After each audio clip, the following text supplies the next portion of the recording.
तो बताइए क्या पढ़ा था लास्ट क्लास में? हाँ, बहुत जबरदस्त चीज पढ़ी थी, है ना। शुरुआत भी हमने कुछ मोटिवेशन की लिख दी थी, है ना, राइट। तो सर हमने लॉ ऑफ कॉन्ट्रैक्ट की शुरुआत से पहले हमने ये पढ़ा था लॉ क्या होता है ना। सिविल लॉ, क्रिमिनल लॉ, इस तरह की हमने बातें पढ़ी थी, याद आ गई बात। फिर हमने पढ़ा था लॉ की डेफिनेशन क्या होती है। Law is a set of rules which determine rights and liability, है ना, rights and obligation of person living और कॉर्पोरेट, याद आ गई बात, ठीक है। झंडू बाम वाली स्टोरी सुनाई थी, है ना। मैं झंडू बाम हुई डार्लिंग तेरे लिए, है ना। तो यानी कि कॉर्पोरेट के रूल्स भी लॉ वाले, कॉर्पोरेट वाले भी कॉर्पोरेट के ऊपर भी वो बनाते हैं, रूल्स बनाते हैं। हमने पढ़ा था फिर ignorance of law is no excuse, कि तुम्हें नहीं पता, याद आ गई बात, एक बाइक पे, है ना, राइट। अब अगर आज की बात करें, तो आज हमें जानना है सर कि लॉ का जन्म कहां से हुआ, ठीक है। तो देखो, जैसे हमने देखा कि हम कॉन्ट्रैक्ट पढ़ेंगे, क्या पढ़ेंगे, इंडियन कॉन्ट्रैक्ट एक्ट। जन्म कब हुआ इसका? 1872, यानी कब लागू हुआ हमारे देश में? 1872 में, बताओ यार। फिर हम पढ़ेंगे सेल्स ऑफ गुड्स एक्ट, क्या पढ़ेंगे? सेल्स ऑफ गुड एक्ट, इसका जन्म हुआ 1930। फिर हम पढ़ेंगे नेगोशिएबल इंस्ट्रूमेंट एक्ट, इसका जन्म हुआ 1881, यानी कि इसका जन्म यहां हुआ, इसका जन्म यहां हुआ, इसका जन्म यहां हुआ।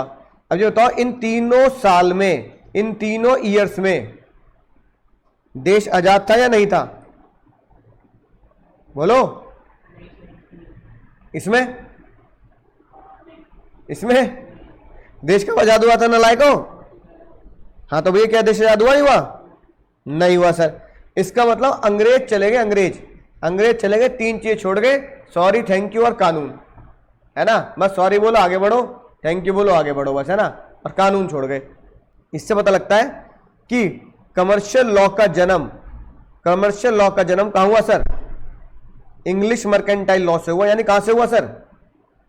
अंग्रेजों से हुआ। यानी अंग्रेज चले गए, क्या छोड़ गए सर? हाँ, एक्ट छोड़ गए। तो अगर कोई तुमसे पूछे आज के बाद कि भैया लॉ का जन्म कहां से हुआ, तो क्या बोलोगे? सबसे पहला इंग्लिश मर्केंटाइल लॉ, ठीक है। फिर ये ऐसा है स्टैट्यू, है ना। अब भैया अगली बात क्या हुई? अगली बात ये हुई कि क्या सारे के सारे कानून हमारे देश में जो लागू हो चुके हैं, क्या सब वो अंग्रेजी छोड़ गए हैं? क्या कोई भी ऐसा कानून नहीं है जो हमारे देश ने बनाया हो? मतलब कोई ऐसा कानून है जो हमारे देश ने बनाया हो? 12th में पढ़ा है तुमने वो? सोचो कौन सा? 12th में बिजनेस स्टडीज में आखिरी चैप्टर क्या था?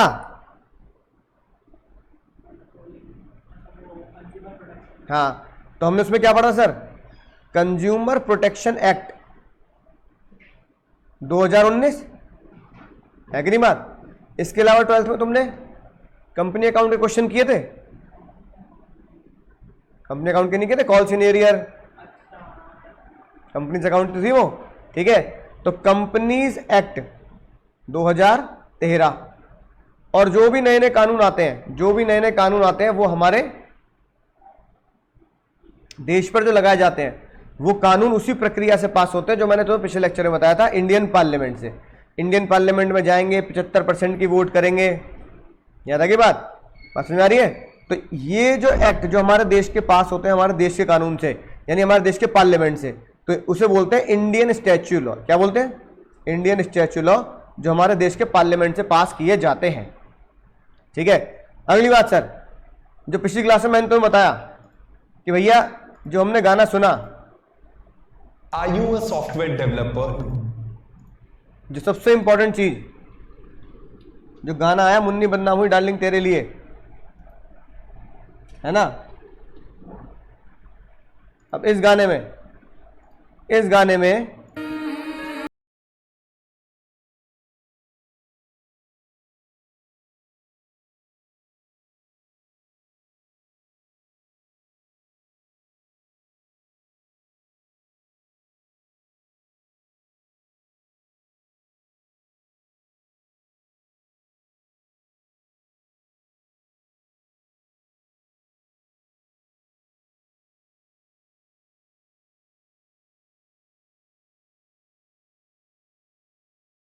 तो भैया इसमें सबसे बड़ी गड़बड़ क्या है?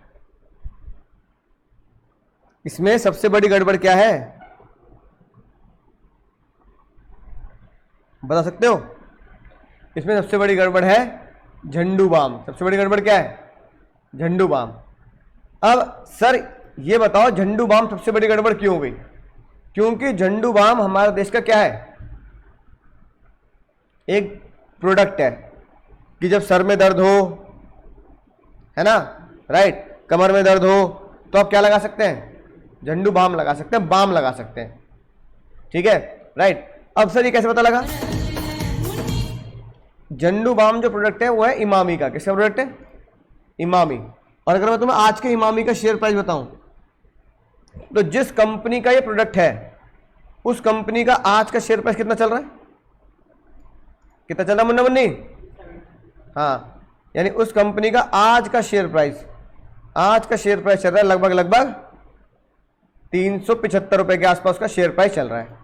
चल रहा है नहीं चल रहा? अगर एक कंपनी जिसका शेयर प्राइस 375 के आसपास चल रहा है अभी, ठीक है, और उस कंपनी का शेयर प्राइस 500 रुपए तक भी गया है, पिछले 5 साल में देखो तो उसका शेयर प्राइस ये देखो 595 लगभग, यानी 600 रुपए तक भी गया है। दिख रहा है नीचे जो मैं एरो हिला रहा हूं, प्राइस हिल रहे ना ये, तो देखो 600 रुपए तक भी गया है ना। और बहुत ही पुरानी कंपनी, यानी कि देखो ये कंपनी कब से चली आ रही है? ये कंपनी 2008-2009 से चली आ रही है। दिख रहा है नीचे? तो 2008 में इसका शेयर 32 रुपए था, पापा ने इन्वेस्ट किया होगा 2012-15 है ना 200 रुपए, फिर यहाँ 600 रुपए, फिर यहाँ 600 रुपए, फिर कोरोना काल में बेचारा लेट के 156 रुपए पहुंच गया, और फिर दोबारा 156 से बेचारा कहाँ तक आया? 580 रुपए तक आया नहीं आया? तो एक प्राइस, यानी कि जो कंपनी 2009 से हमारे देश के अस्तित्व में है और उसका प्राइस आज भी 350 रुपए 375 रुपए चल रहा है, जिसका हाई प्राइस भी अभी कुछ दिन पहले, है ना, राइट, सितंबर 21 में 600 रुपए भी पहुंचा। तो ऐसी कंपनी का एक प्रोडक्ट है झंडू बाम। क्या प्रोडक्ट है सर?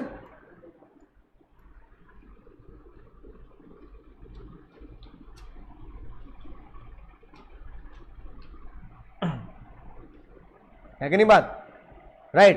तो इमामी का प्रोडक्ट है सर झंडू बाम। तो झंडू बाम देखो, ये याद आया कुछ? घरों में मिल जाता आज भी।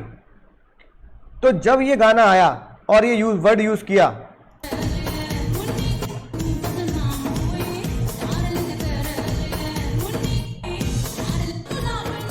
है ना, तो तब किसको बुरा लगा होगा? अब ये कंपनी को बहुत बुरा लगा। तो झंडू कंपनी यानी कि इमामी कंपनी ने केस कर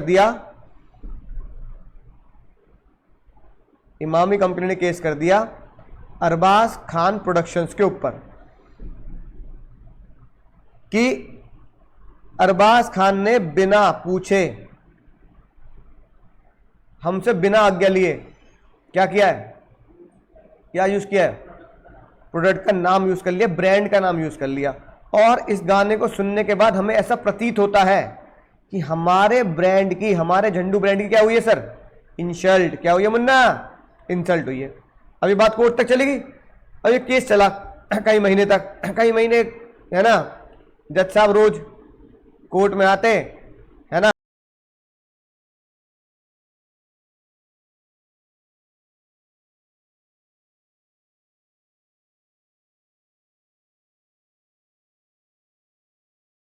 महीने के फैसले के बाद, कई महीने के इंतजार के बाद जज साहब को सच में ये लगा कि इसमें सच में झंडू की क्या हुई है सर?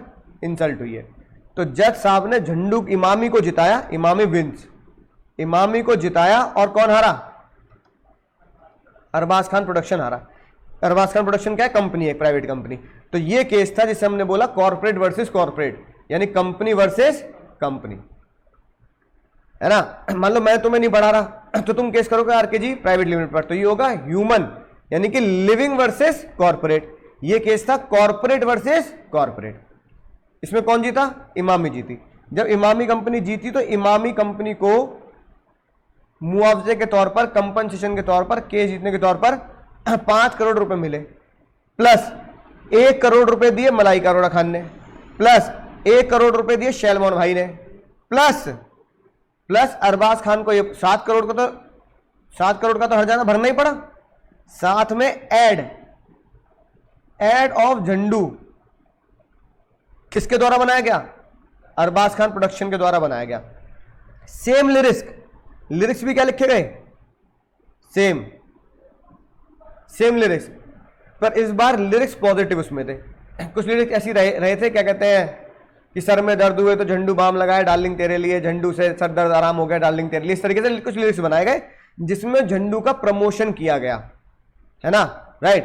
तो ये बताओ उसके बाद जब ये केस आया तो ये केस का डिसीजन इंडिया का क्या बन गया? लॉ बन गया। क्या बन गया? ये अब इंडिया का लॉ बन गया। क्या लॉ बन गया? अगर कोई भी company, if any company use, क्या कर रही है? हां, use brand name without permission, then company, जिस कंपनी ने उस प्रोडक्ट का नाम यूज किया है, जैसे Arbaaz Khan, company has to be penalise. Company पे क्या लगेगी सर? कंपनी पे पेनल्टी लगेगी। If any company in Bollywood, in on OTT platform, on TV, on movies, use the brand name of any product or any company of India, then such production house have to pay the penalty. ठीक है, फिर क्या हुआ? Penalty देनी पड़ी। उसके 1-2 साल पता क्या हुआ? 1-2 साल बाद जब ये केस हार गए अरबाज खान प्रोडक्शन, तो उन्होंने एक ब्रांड का नाम और यूज किया, मेरी फोटो को सीने से यार चिपका ले सैया। फेविकॉल यूज किया नहीं किया? अब जब फेविकॉल का नाम यूज किया गया तब अरबाज खान ने फेविकॉल से क्या मांगी? परमिशन। क्या मांगी? परमिशन मांगी। जब फेविकॉल से परमिशन मांगी, है ना, राइट, तो बताओ फेविकॉल ने परमिशन दे दी या नहीं दे दी? फेविकॉल ने परमिशन दी होगी नहीं दी होगी?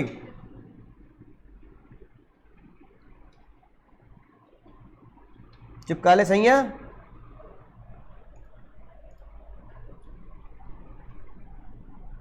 है ना,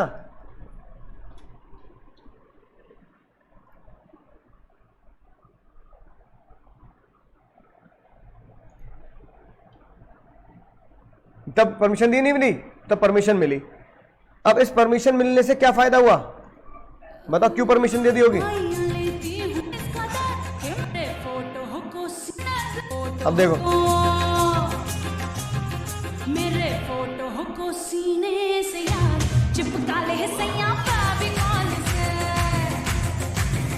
मेरे फोटो। अब बताओ क्यों परमिशन दे दी होगी?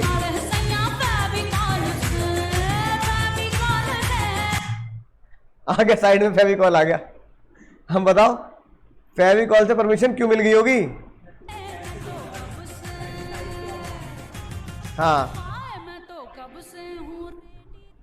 इसका मतलब जब ये बात कहां पहुंची सर?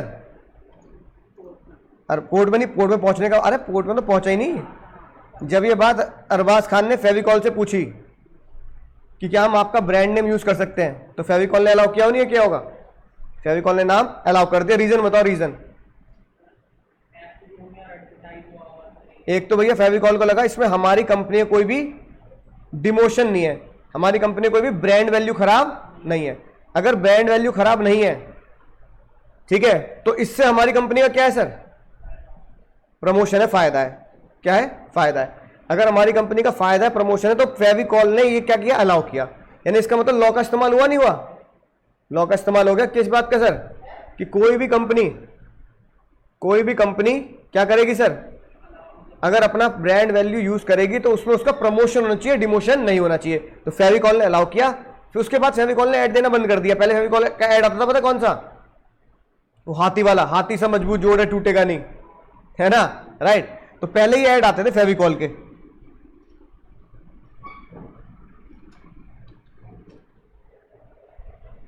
ठीक है ना, ये वाले इस तरह के फेविकॉल हाथी का मजबूत जोड़ है टूटेगा नहीं, ये देखो इस तरह के ऐड आते थे। अब जब ये गाना आया तो फेविकॉल वालों ने क्या किया सर? फेविकॉल वालों ने ऐड देने बंद कर दिए।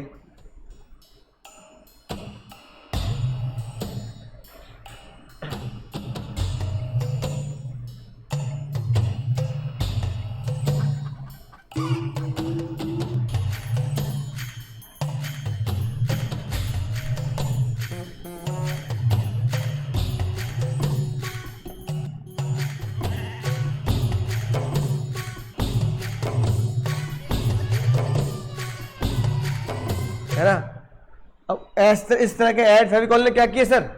देने बंद कर दिए। रीजन उनको ये कहेगा कि जब सलमान खान ने इतना बड़ा ऐड कर दिया, क्या कर दिया सर? सलमान खान ने हमारा इतना तगड़ा ऐड कर दिया, तो फिर हमें क्या करने की जरूरत नहीं है, हमें अपना ऐड करने की जरूरत नहीं है, राइट। इसलिए फेविकॉल ने अलाउ कर दिया। तो फेविकॉल को लगा कि हमारी कंपनी का क्या है, प्रमोशन है। उसमें बच्चे जान गए क्या फेविकॉल किस काम आता है? चिपकाने के। क्योंकि गाने में क्या लिरिक्स है, मेरे फोटो को चिपका ले, सही है फेविकॉल से। तो फेविकॉल से चिपकाने का काम आएगा ना। तो फेविकॉल ने ये परमिशन दे दी अरबाज खान को नाम यूज करने की। इसका मतलब इससे एक बात सामने आई, इन दोनों केस से एक बात सामने आई कि हमारे देश में जो लॉ बन गया, क्या बन गया, कि जो भी ब्रांड नेम यूज करेगा किसी भी कंपनी का, तो जो बंदा ब्रांड नेम यूज कर रहा है उसको दूसरे से क्या लेना पड़ेगा सर? परमिशन लेनी पड़ेगी। ये क्या बन गया? Law. You have to take the permission for such brand, now it is law. तो लॉ का तीसरा जन्म कहां से हुआ? जुडिशियल डिसीजन, है ना, राइट। फेविकॉल वाला केस, झंडू बाम वाला केस, दोनों ही केस किसके ऊपर थे सर? अरबाज खान के ऊपर थे। तो अरबाज खान झंडू में हार गए, फेविकॉल ने उन्हें परमिशन दे दी, तो फेविकॉल वाला केस कोर्ट में पहुंचा ही नहीं। तो इसका मतलब कोई भी कोर्ट के डिसीजन आते हैं, चाहे वो सुप्रीम कोर्ट का डिसीजन हो, चाहे वो हाई कोर्ट का डिसीजन हो, कोर्ट के डिसीजन हमारे देश में क्या बनते हैं सर? लॉ बनते हैं। कोर्ट के डिसीजन क्या बनते हैं हमारे देश में? लॉ बनते हैं। यानी अभी हमें पता लगा सर 3 तरीके से लॉ का जन्म होता है, 3 तरीके से लॉ का जन्म होता है। पहला इंग्लिश मर्केंटाइल लॉ, दूसरा इंडियन पार्लियामेंट, तीसरा कोर्ट के डिसीजन। अगला सर, अगला जन्म लॉ का हुआ कस्टम से, है ना। कस्टम्स की अगर बात करें, तो मुझे ये बताओ, कस्टम का मतलब होता है रीति रिवाज। क्या मतलब होता है? रीति रिवाज। यानी कि हमारे देश में कुछ रीति रिवाज ऐसे होते हैं जो क्या बना दिए जाते हैं? लॉ बना दिए जाते हैं। क्या तुम जानते हो कोई ऐसा रिवाज रहा हो, कोई ऐसी रीति रही हो जो हमारे देश में लॉ बन गई हो, और वो लॉ लिखकर हमारे देश के पार्लियामेंट ने पास कर दिया हो? बोलो, नहीं बता सकते? ऑनलाइन वाले वाला कोई बताना चाहते हो?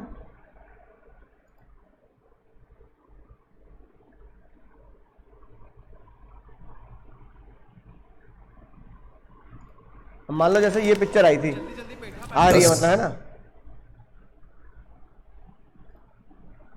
किसके ऊपर है पिक्चर? के हाथों होकर रहेगा न्याय का न्याय के हाथों होकर रहेगा न्याय का सर्वनाश। ये 2 पैरों से अन्याय के 10 सर कुचलने।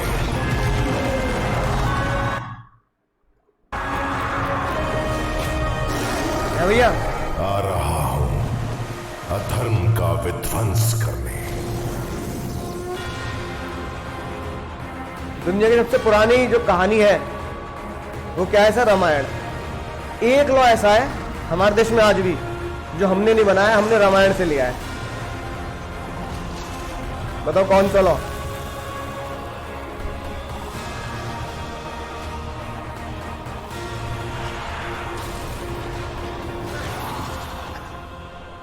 कौन सा लॉ भैया, बता सकते हो क्या?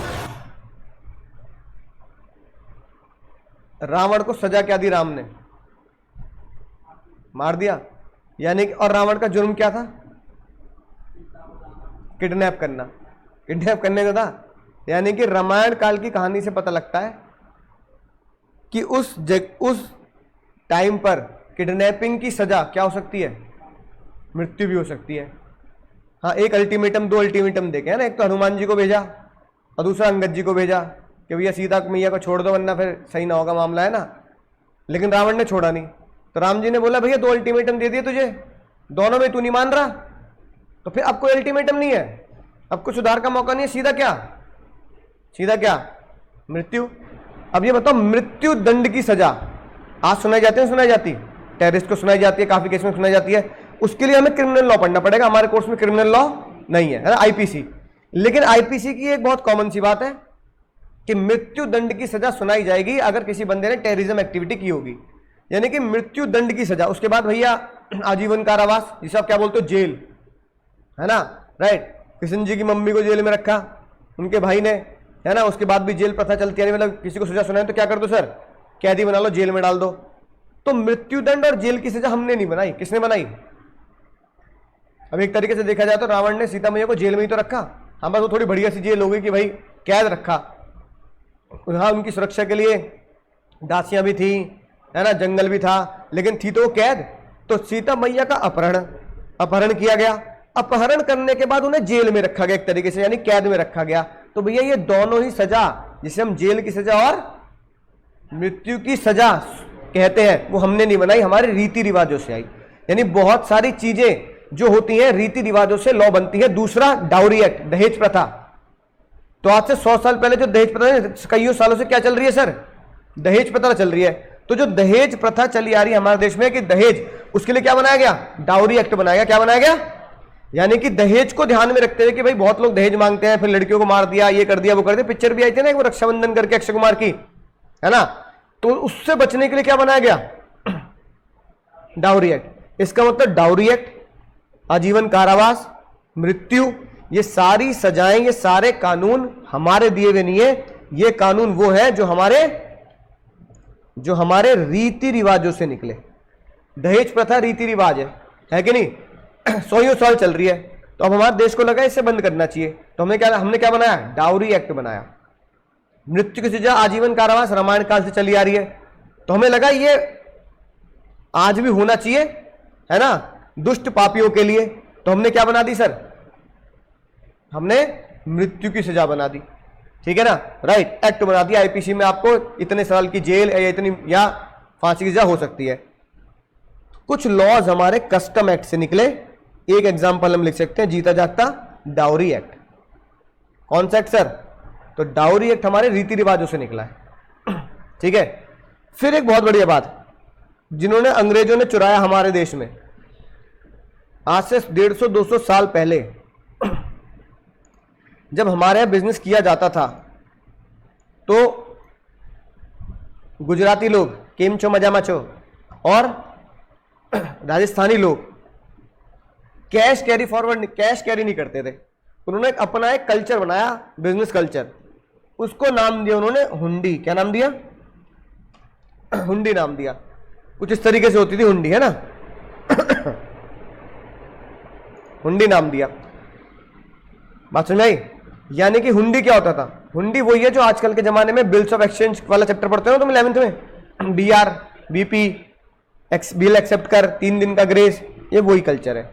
और चेक पढ़ते हो, यानी कि मुझे तुम्हें पैसे देने हैं, तो तुम मेरा क्या करोगे, मैं तुम्हें सामान बेच रहा हूं, तुम मुझे पैसे दोगे, तुम बिल एक्सेप्ट करोगे, फिर उस बिल को हम एंडोर्स भी कर सकते हैं, है ना, राइट। यानी कि चेक को कैरी ना करने का एक तरीका था, यानी पैसे को, कैश को कैरी ना करने का तरीका था, ठीक है। अब भैया मुझे तुम्हें पैसे देने हैं, तुम्हें किसी को और को पैसे देने हैं, है कि नहीं बात, राइट, और उसको मुझे पैसे देने हैं, तो हम क्या करते थे, अब मैं तुम्हारे पास 1 करोड़ रुपए कैश लेके जाऊं आज से 100 साल पहले, तो बीच में कोई लूट ले, तो फिर तुम उसको दोगे, वो मुझे देगा, तो हम लिख के क्या कर दिया करते थे, भैया आए पे यू अमाउंट, तुमने उसे दे दिया, उसने मुझे एंडोर्स कर दिया। तो क्या कहीं भी पेमेंट की जरूरत पड़ी? तो इसका मतलब हम तीनों ने अपनी अपनी लायबिलिटी खत्म कर दी एंडोर्स से, ठीक है। दूसरा तरीका क्या होता था, मुझे तुम्हें देने 10 लाख रुपए, है ना, राइट, और मुझे उसने मुझे देने हैं 10 लाख रुपए, तो मैं क्या करूंगा, मैं कहूंगा भाई मुझे देने की बजाय किसको दे दे। अब मैं गुजरात में हूं, तुम नोएडा में हो, वो भी नोएडा में है, अब वो पहले वहां से गुजरात आएगा, मुझे कितने रुपए देगा, 10 लाख, फिर मैं गुजरात से तुम्हारे पास कहां जाऊंगा, नोएडा जाऊंगा, तो मैं कितने रुपए दूंगा 10 लाख, तो मैं कह दूंगा भाई नोएडा आपस में खेल लो यार, क्या दिक्कत है। तो मैं अपने नोएडा के व्यापारी को बोलूंगा भाई मेरा एक व्यापारी है जिसको मुझे पैसा देना है, वो बैठा है सेक्टर 52 में, तू बैठा है सेक्टर 62 में, अबे 52-62 में आधे घंटे का तो रास्ता है, तो तू एक काम कर, मेरे को पैसे देने के बजाय उसको पैसे दे, वो भी खुश, कह रहा चलो भैया चलो गुजरात, अरे भैया गुजरात जाने की जरूरत नहीं है, पैसा कैरी फॉरवर्ड कैश लेने की जरूरत नहीं है। तो मैंने क्या किया, तो उससे पैसा लेकर तुम्हें दिलवा दिया, तुम भी खुश, मैं भी खुश, वो भी खुश, तीनों, किसी को ट्रैवल नहीं करना पड़ा, चोरी चकारी की दिक्कत नहीं। आज से 100-200 साल पहले इंटरनेट का जमाना था नहीं, तो अब मैं उसको पैसा, वो मुझे पैसा देगा, मेरे ब्याह पे वो तुम्हें दे देगा। अब इस बात का सबूत क्या होगा, इस बात का सबूत होता था हुंडी। क्या होता था, तो क्लास 11th में बिजनेस स्टडीज के जो पहला चैप्टर था ट्रेड एंड कॉमर्स, उसमें तुम जानते थे शाहजोग हुंडी, दर्शनी हुंडी, है ना, मुद्दती हुंडी, सर कौन पढ़ता है क्लास 7 में, कौन पढ़ता है सर, कह के नहीं बात। तो भैया दर्शनी हुंडी मतलब जो देख के दी जाए। तो मैं हुंडी क्या करूंगा, उसको बोलूंगा कि जब भी तू ये हुंडी किसको दिखाएगा, हाँ क्या नाम है, सिद्धांत, जब भी भैया तू हुंडी सिद्धांत को दिखाएगा, सिद्धांत हुंडी देख के तुझे पैसा दे देगा, दैट वॉज कॉल्ड दर्शनी हुंडी। क्या होता था, दर्शनी हुंडी।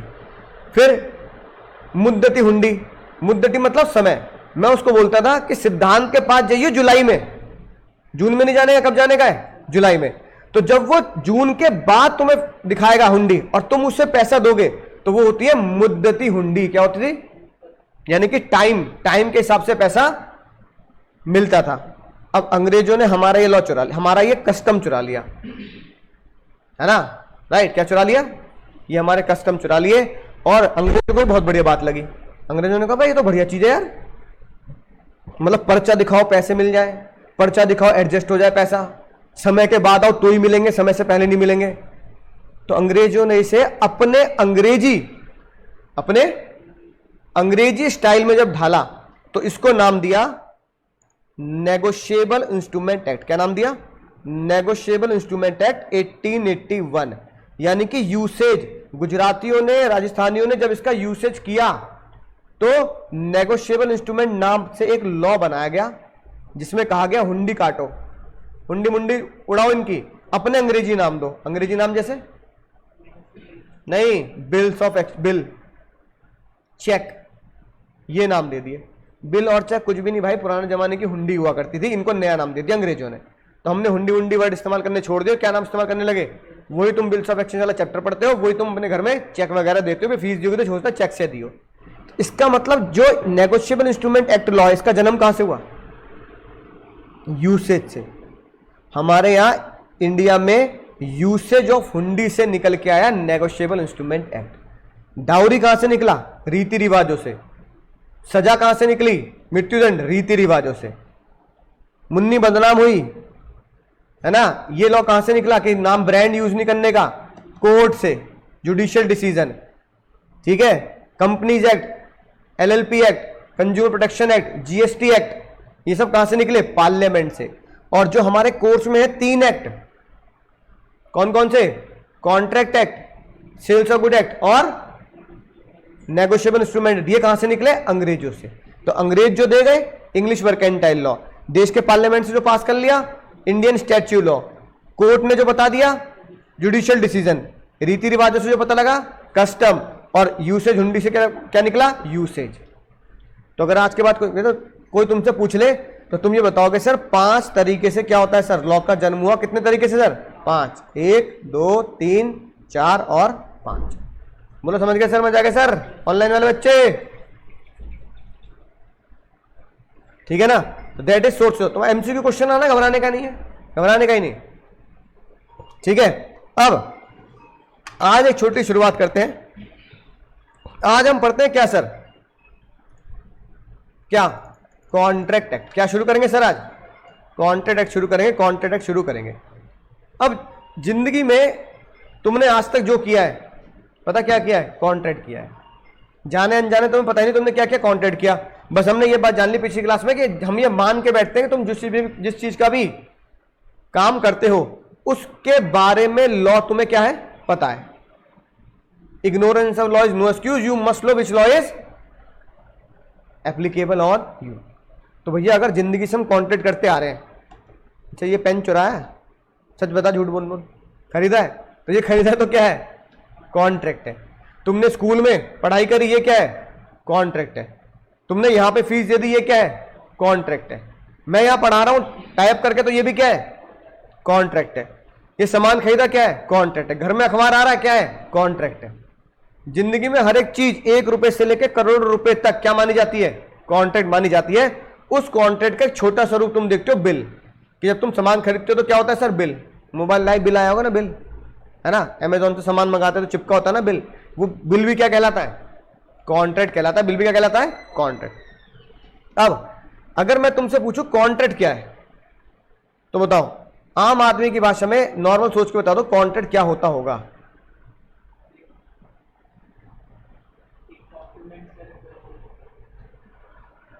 यानी कि एक पेपर होगा उस पर हम कुछ लिख देंगे कि भैया इतनी क्वांटिटी, इतना प्राइस, है ना, एक मोबाइल का नाम ये, एक क्वांटिटी, ये प्राइस प्लस जीएसटी, ये इतने रुपए तुमने पे कर दिए। या अगर कोई लेन देन का कॉन्ट्रैक्ट होगा प्रॉपर्टी खरीदने का, उसे तुम रजिस्ट्री बोल देते हो।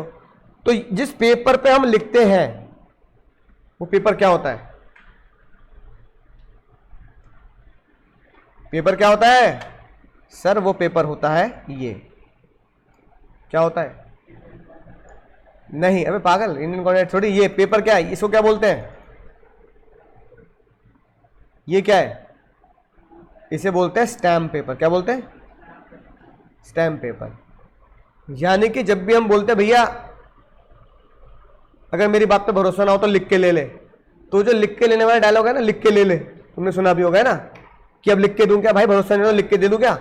तो जो लिखने की बात होती है ना वो स्टैम्प पेपर पे बात होती है, खाली पेपर नहीं। तो मैंने तुम्हारी कॉपी का खाली पेज ले लिया, मैंने A4 खाली पेज ले लिया, इस पर साइन कर दिया, कुछ लिख दिया, तो ये कॉन्ट्रैक्ट नहीं बनेगा, ये कॉन्ट्रैक्ट नहीं बनेगा। ये बेकार की बात है कि मैं इस पेज पे लिख दूंगा।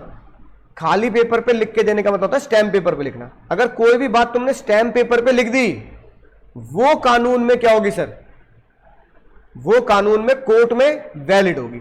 तुम ये वाला पर्चा लेके जाओगे, सर मैंने तो सर से कॉन्टैक्ट किया था, सर पढ़ाएंगे, तो ये पर्चा अच्छा फाड़ के फेंक देगा, क्या है कोई भी लिख के ले आएगा, है ना।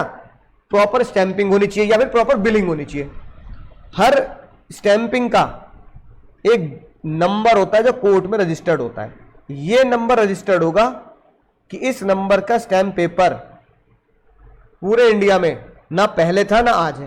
ये तुम्हारा पैन नंबर, तुम्हारा पैन नंबर, तुम्हारा आधार नंबर, तुम्हारा आधार नंबर ना किसी और को दिया जाएगा, ना किसी और के पास था ना किसी और के पास होगा, सिर्फ तुम्हारा ही होगा। तो इस नंबर का स्टैम्प पेपर किसी और के पास हो ही नहीं सकता। इस नंबर का स्टैम्प पेपर सिर्फ उसी लोगों के पास होगा जिनको वो लोग लेन देन में शामिल करेंगे। तो स्टैम्प पेपर आया। अब स्टैम्प पेपर पे हमने कोई बात लिख दी, स्टैम्प पेपर पे हमने कोई बात लिख दी, है ना।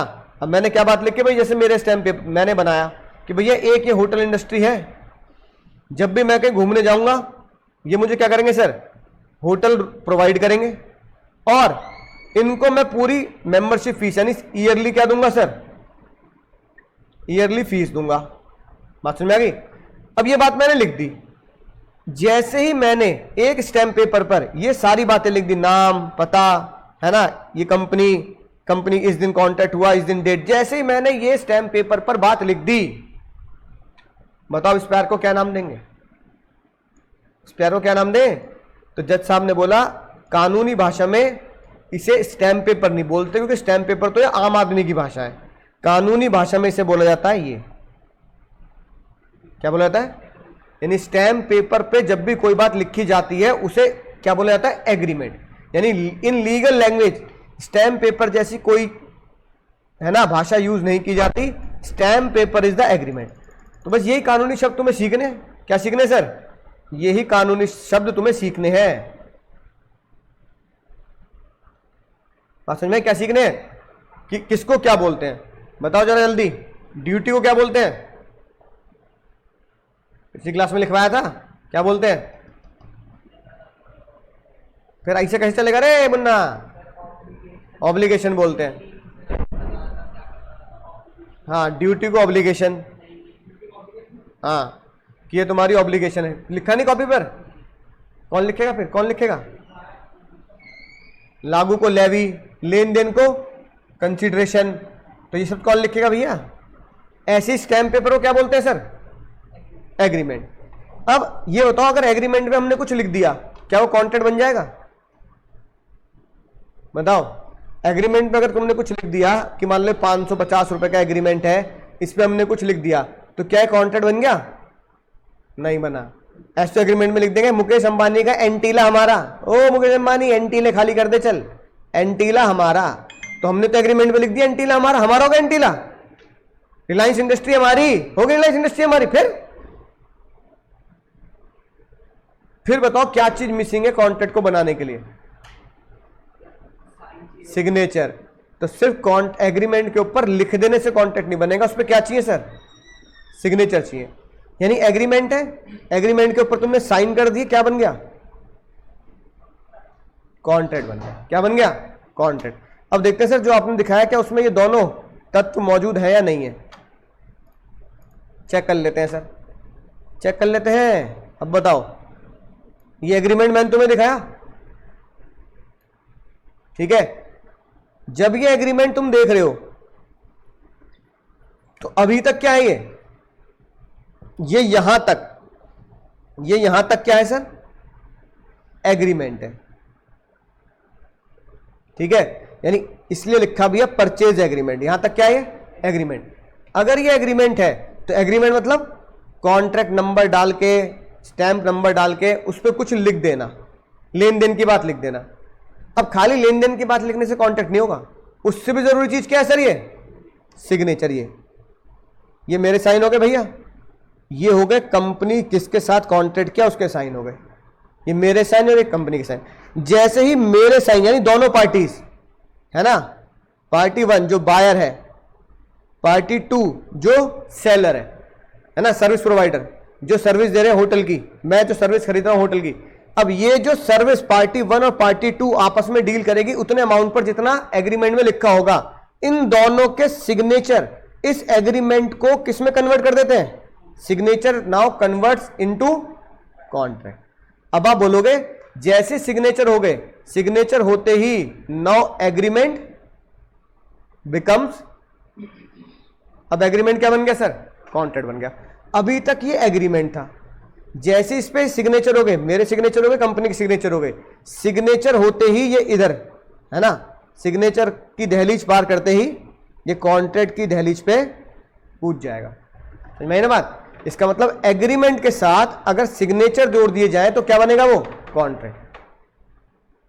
अब सिग्नेचर तो बच्चा ही बता देगा, सिग्नेचर तो कोई बच्चा ही बता देगा कि सर ये तो साइन है। तो जज साहब ने कहा भैया वो कानूनी क्या जो आसानी से समझ में आ जाए। तो जज साहब ने बोला जिसे दुनिया सिग्नेचर का नाम देती है उसे पढ़े लिखे लोग सिग्नेचर नाम नहीं देंगे। तो जज साहब ने इस प्यार को क्या नाम दिया,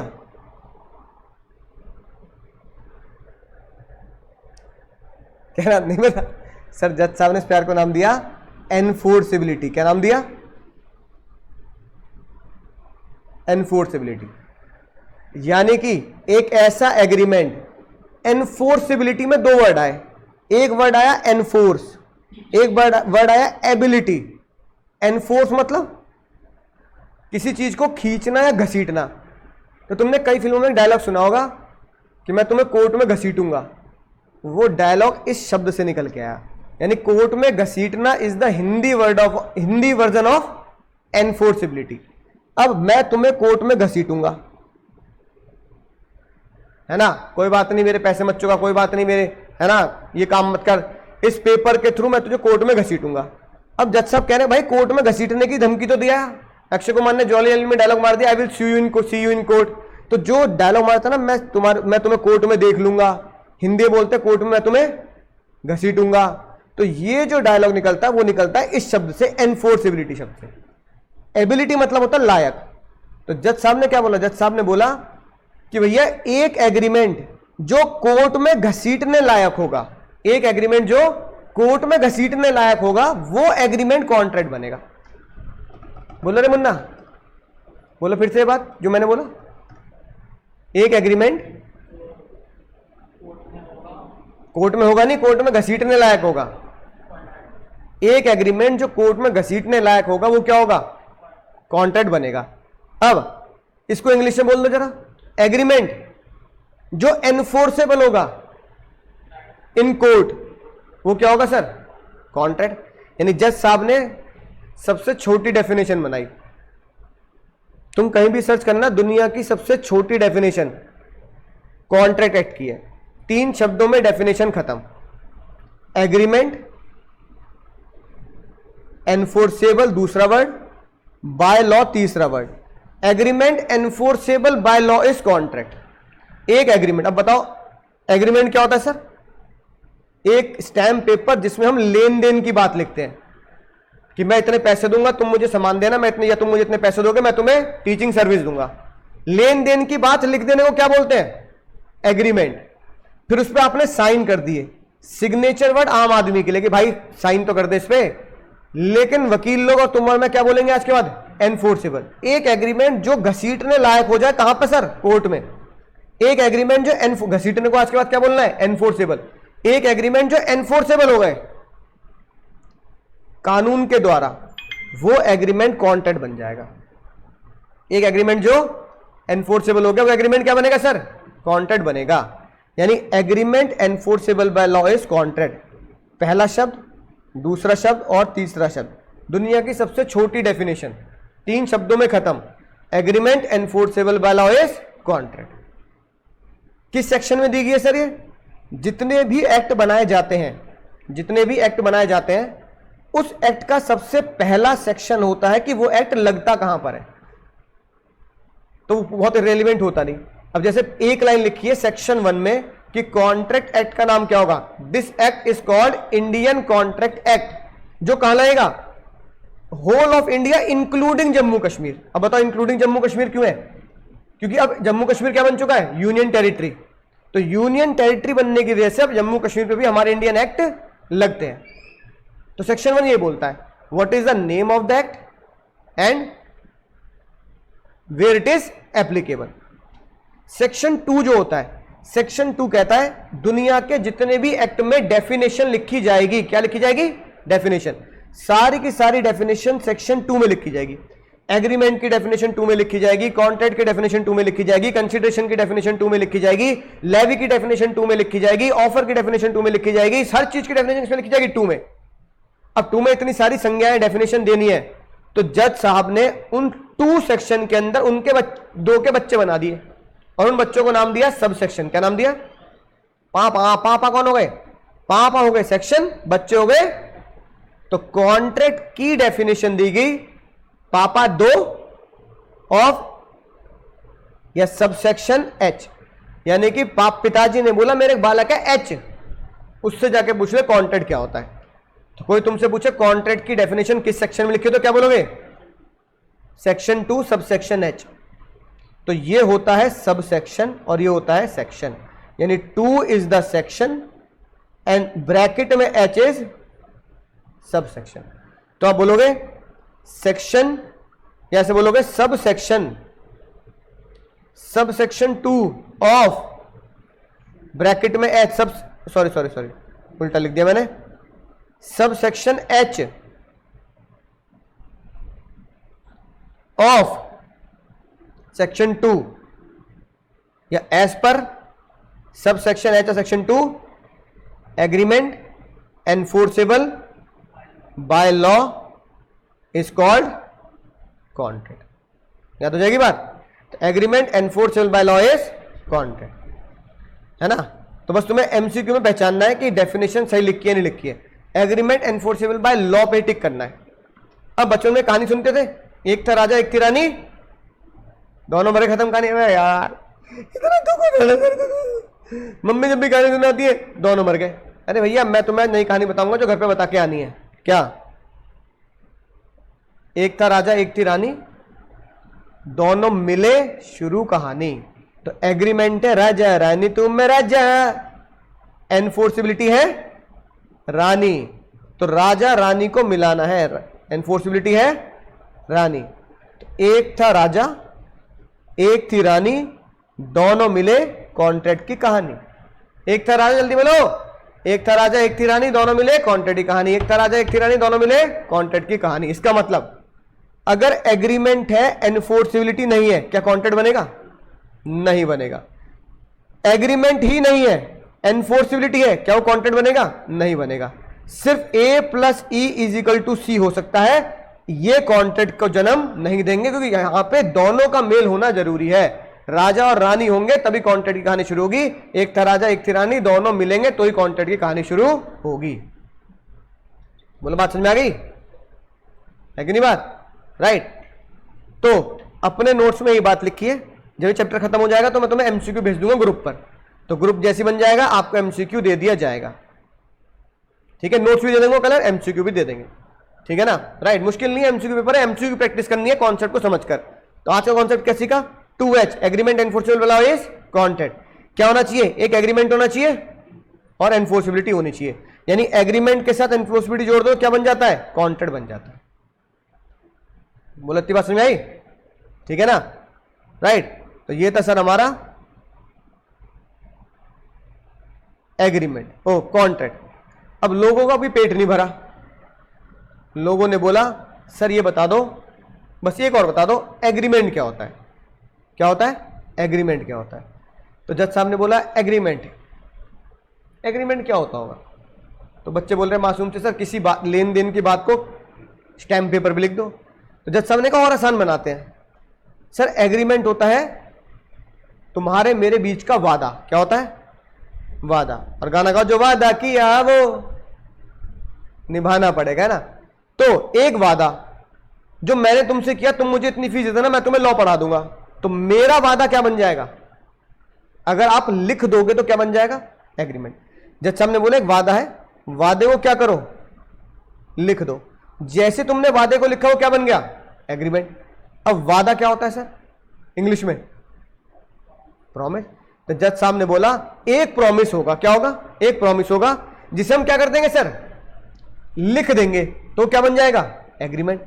एक्चुअली में एरो ऐसे होगा। कैसे होगा? ऐसे। बात समझ में आई? एक वादा जिसे हमने लिख दिया, क्योंकि तुम्हें यकीन नहीं था, तुमने कहा सर मुझे यकीन नहीं है, आप बोल रहे हो, क्या कर दो? उसे लिख दो। एक वादा जो लिख दिया, क्या बन गया? जैसे हमने एक चीज और जोड़ दी, भैया वादे में ना कंसिडरेशन है, लेन देन जरूर इन्वॉल्व कर लेना। वादे में क्या इन्वॉल्व कर लेना? कंसिडरेशन। कंसिडरेशन मतलब लेन देन। यानी कि जज साहब ने बड़ी गजब की बात बोल दी, एक ऐसा वादा जिसमें पैसा या लेन देन इन्वॉल्व ना हो, वो वादा कॉन्ट्रैक्ट नहीं बन सकता। क्या तुम मुझे कोई ऐसा वादा बता सकते हो जिसमें लेन देन इन्वॉल्व ना हो? तो वो कॉन्ट्रैक्ट नहीं बनेगा। बोलो सर, एक ऐसा वादा जिसमें लेन देन इन्वॉल्व करी नहीं हमने, यानी कोई कंसिडरेशन है मिलेगा ही नहीं, बदले में कुछ नहीं मिलना। कंसिडरेशन होता था बदले में, मैं तुम्हें पढ़ा रहा हूं, तुम मुझे बदले में क्या दे रहे हो? तो मेरा कंसिडरेशन क्या है? फीस। तुमने फीस दे दी, तुम्हें बदले में क्या मिला? एजुकेशन। एक ऐसा वादा जिससे बदले में कुछ ना मिले, ऐसा वादा होता है दान। तुमने दान वादा करा है कि भैया बिल्डिंग बनाओ, मैं मंदिर की दीवार के पैसा दूंगा, मैं हॉस्पिटल का पैसा दूंगा, बदले में क्या मिलेगा? कछु भी नहीं, फ्री सेवा। मैंने बालक को बोल दिया कि चल ठीक है भाई, तेरे को पास पैसों की दिक्कत है, तुझे फ्री पढ़ाऊंगा, तो मैंने फ्री सर्विस दे दी, दान दे दिया। क्या इसमें कंसिडरेशन इन्वॉल्व है? बताओ, बदले में मुझे क्या मिला? बदले में मैंने बच्चों का फ्री पढ़ाऊंगा, बदले में कुछ भी नहीं मिला। मैंने हॉस्पिटल वाले को बोल दिया कि भैया मैं 1 लाख रुपए दान कर दूंगा, हॉस्पिटल बनवाओ, तो हॉस्पिटल ने मुझे बदले में क्या दिया? कुछ भी नहीं दिया। एक ऐसा वादा जिसमें बदले में कुछ ना मिलता हो, एक ऐसा वादा जिसमें बदले में कुछ ना मिलता हो, एक ऐसा वादा जिसमें बदले में कुछ ना मिलता हो, वो वादा एग्रीमेंट नहीं बन सकता। क्योंकि एग्रीमेंट बनने के लिए हम क्या पढ़ रहे हैं? Business law. भैया एग्रीमेंट बनने के लिए, कॉन्ट्रैक्ट बनने के लिए बिजनेस की लेन देन तो करो। तुम्हारी मेरी बात करते हैं, मैंने तुम्हें वादा किया पढ़ाने का, मुझे बदले में क्या मिला? फीस। तुम्हारी बात करते हैं, तुमने किस चीज का वादा किया?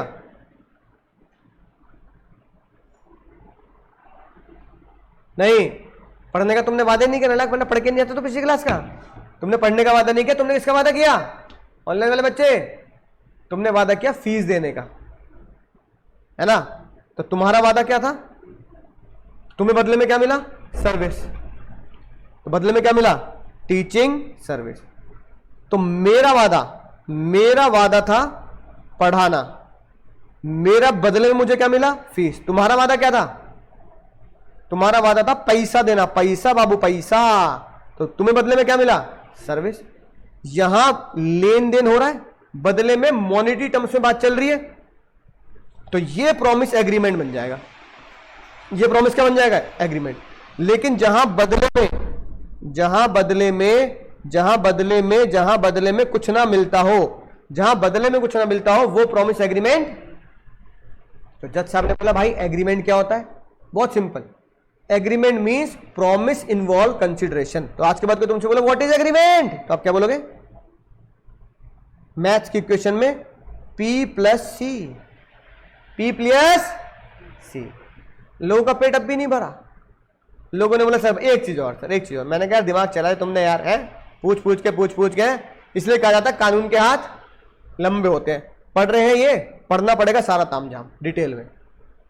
प्रॉमिस क्या होता है? हाँ तो बताओ वादा क्या होता है? लोग कह रहे हैं बता वादा क्या होता है। तो जैसा ने पता क्या बोला, बहुत सिंपल सी बात, अक्षय कुमार का डायलॉग। मैं तो भैया बात बोल देता हूं, अब अच्छी अपने आप लग जाती है ना, सिंग सिंग का शायद डायलॉग था। मैं तो अपने आप बोल देता हूं, अच्छी अपने आप लग जाती है। मैंने तुम्हें एक बात बोली, तुम्हें वो बढ़िया लगी, तुमने कहा done done done London done London done, तो वो मेरा वादा क्या बन गया, ओ वो मेरी बात क्या बन जाएगी, मेरी तरफ से प्रॉमिस। तुमने एक बात बोली, सर फीस इतनी दूंगा, तुमने एक बात बोली फीस नहीं दूंगा, मुझे जम गई वो बात, ओके डन। तो वो तुम्हारी कहीं भी बात तुम्हारे लिए क्या बन जाएगी, वादा। मैंने जो बोला तुमने डन किया, मेरा वादा। तुमने जो बोला मैंने डन किया, तुम्हारा वादा। तो जब सामने बोला वादा कुछ भी नहीं, एक ऐसी बात जो दूसरे बंदे को सही लगे, है ना। मैंने बोला लॉ पढ़ाऊंगा, तुमने बोला सही है, तो मेरा लॉ पढ़ाने का क्या बन गया, वादा हो गया। तुमने बोला सर फीस दूंगा, लॉ पढ़ा दो, मैंने बोला फीस सही है एकदम, तो तुम्हारी तरफ से फीस देने का वादा बन गया। तो जब सामने से अंग्रेजी में पता क्या बोला, एक ऐसी बात मतलब मैं जो तुम्हें बोलूंगा वो ऑफर बोलूंगा। भाई लॉ पढ़ेगा, तुम्हें वो बात सही लगी, तुम क्या करोगे, हाँ करोगे। हाँ को क्या बोलोगे, यस को क्या बोलोगे, एक्सेप्ट। एक ऑफर अगर उसे एक्सेप्ट कर दिया जाए, बोलो जल्दी, एक ऑफर अगर उसे एक्सेप्ट कर लिया जाए तो एरो ऐसे नहीं, एरो ऐसे जाएगा, तो वो क्या बन जाएगा, प्रॉमिस। प्रॉमिस में लेन देन इन्वॉल्व करके, पैसा इन्वॉल्व करके उसे लिख दिया जाए, उसे क्या कर दिया जाए, प्रॉमिस को लिख दिया जाए, तो क्या बन जाएगा, एग्रीमेंट। उस एग्रीमेंट पे एनफोर्सिबिलिटी डाल दी जाए तो क्या बन जाएगा सर, कॉन्ट्रैक्ट। समझ में आई बात, बोलो। तो offer plus acceptance is equal to promise, promise is equal to, promise को अगर लिख दो तो क्या बन जाएगा, एग्रीमेंट। एग्रीमेंट पे क्या डाल दो, एनफोर्सिबिलिटी, क्या बन गया, कॉन्ट्रैक्ट। बात समझ में आ गई। तो अब तुम ये कह सकते हो क्या, A plus E is equal to C, ये एमसीक्यू में आ जाते हैं। अब आज के एमसीक्यू क्या बन सकते हैं, A plus E is equal to C, correct और नॉट। अच्छा अगर मैं ये बोलूं O plus A, offer plus acceptance plus enforceability is equal to contract, सही है गलत है, सही है। ये भी तो सही है मुन्ना, अरे भाई अरे तुमने बड़े मजे ले लिए भाई। तुम ये बताओ offer plus acceptance is equal to क्या होता है, पी, प्रॉमिस। प्रॉमिस क्या होता है, एग्रीमेंट। अरे मैथ्स के महारथी तुम तो, पी से पी काट दो, पी से पी कट गया तो ए क्या बन गया, ऑफर प्लस एक्सेप्टेंस। तो मैं भी तो ऑफर प्लस एक्सेप्टेंस को ए मान रहा हूं, तो ये एमसीक्यू एग्जाम में आ जाता है, ये वाला। A plus is equal to C, सही है। O plus A plus is equal to C, ये भी सही है, क्योंकि ऑफर प्लस एक्सेप्टेंस प्रॉमिस होता है, promise is equal to agreement होता है, तो पी से पी कट गया तो agreement is equal to O plus A, simple mathematical logic है। तो that is why A is equal to O plus A, enforceability अपनी जगह इंटैक्ट है, तो this equation is also correct and this equation is also correct, right. तो अगर कोई तुमसे पूछे कॉन्ट्रैक्ट का बेसिक क्या है, तो कॉन्ट्रैक्ट का बेसिक वही है जो तुम्हारी स्क्रीन पर तुम्हें दिख रहा है ना। In short this is the basic of contract, ये जो बॉक्स है ये कॉन्ट्रैक्ट का बेसिक है। O plus A is equal to C, है ना, या A plus E is equal to C. Definition क्या है, agreement enforceable by law is contract. Agreement क्या होता है सर, प्रॉमिस इन्वॉल्विंग कंसिडरेशन, यानी प्रॉमिस के साथ क्या जोड़ना है, कंसिडरेशन नहीं होगा तो वो प्रॉमिस वैलिड प्रॉमिस नहीं होगा, क्योंकि बिना कंसिडरेशन के वो क्या नहीं बन सकता, एग्रीमेंट नहीं बन सकता। कोई तुमसे पूछे प्रॉमिस क्या होता है तो क्या बोलोगे, offer plus acceptance is equal to promise, offer plus acceptance is equal to promise, promise is equal to agreement, agreement के साथ क्या जोड़ दो, enforceability is equal to contract, और अगर मैं पी से पी काट दूं तो agreement is also offer plus acceptance. तो इनमें से कैसा भी एमसीक्यू तुम्हें एग्जाम में मिल सकता है, लॉजिक तुम्हें समझ में आ ही चुका है। ठीक है, तो आज हमने क्या जाना सर, कॉन्ट्रैक्ट क्या होता है और कॉन्ट्रैक्ट के अंदर एग्रीमेंट क्या होता है, एग्रीमेंट के अंदर प्रॉमिस होता है, प्रॉमिस के अंदर ऑफर प्लस एक्सेप्टेंस होता है। ठीक है, तो अगर कोई तुमसे पूछे सर एरो कैसे बनेंगे, तो एक्चुअली में एरो ऐसे बनेंगे, O plus A is equal to P, P को हमने लिख दिया, क्या बन गया, एग्रीमेंट, एग्रीमेंट पे साइन कर दिए, एनफोर्सिबिलिटी राजी, तो क्या बन जाएगा, कॉन्ट्रैक्ट। बोलो समझ गए, समझ आएगा सर। ठीक है, तो आगे की कार्रवाई अगली क्लास में पढ़ेंगे, तब तक tata bye bye, take care. Online वाले बच्चों टाटा बाय बाय।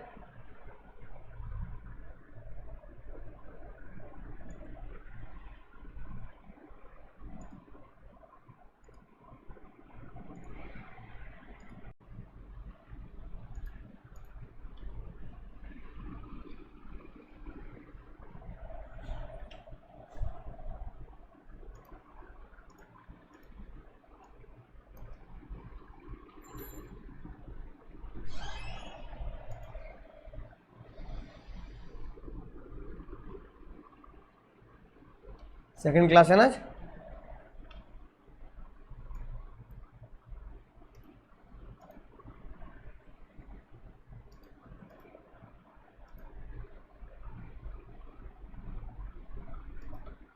हेलो,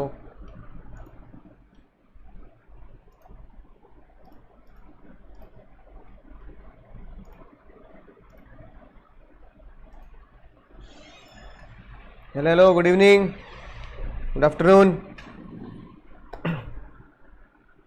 जल्दी आ जाए। चले शुरू करें। चलो बताएंगे बच्चे क्या पढ़ा था लास्ट क्लास में,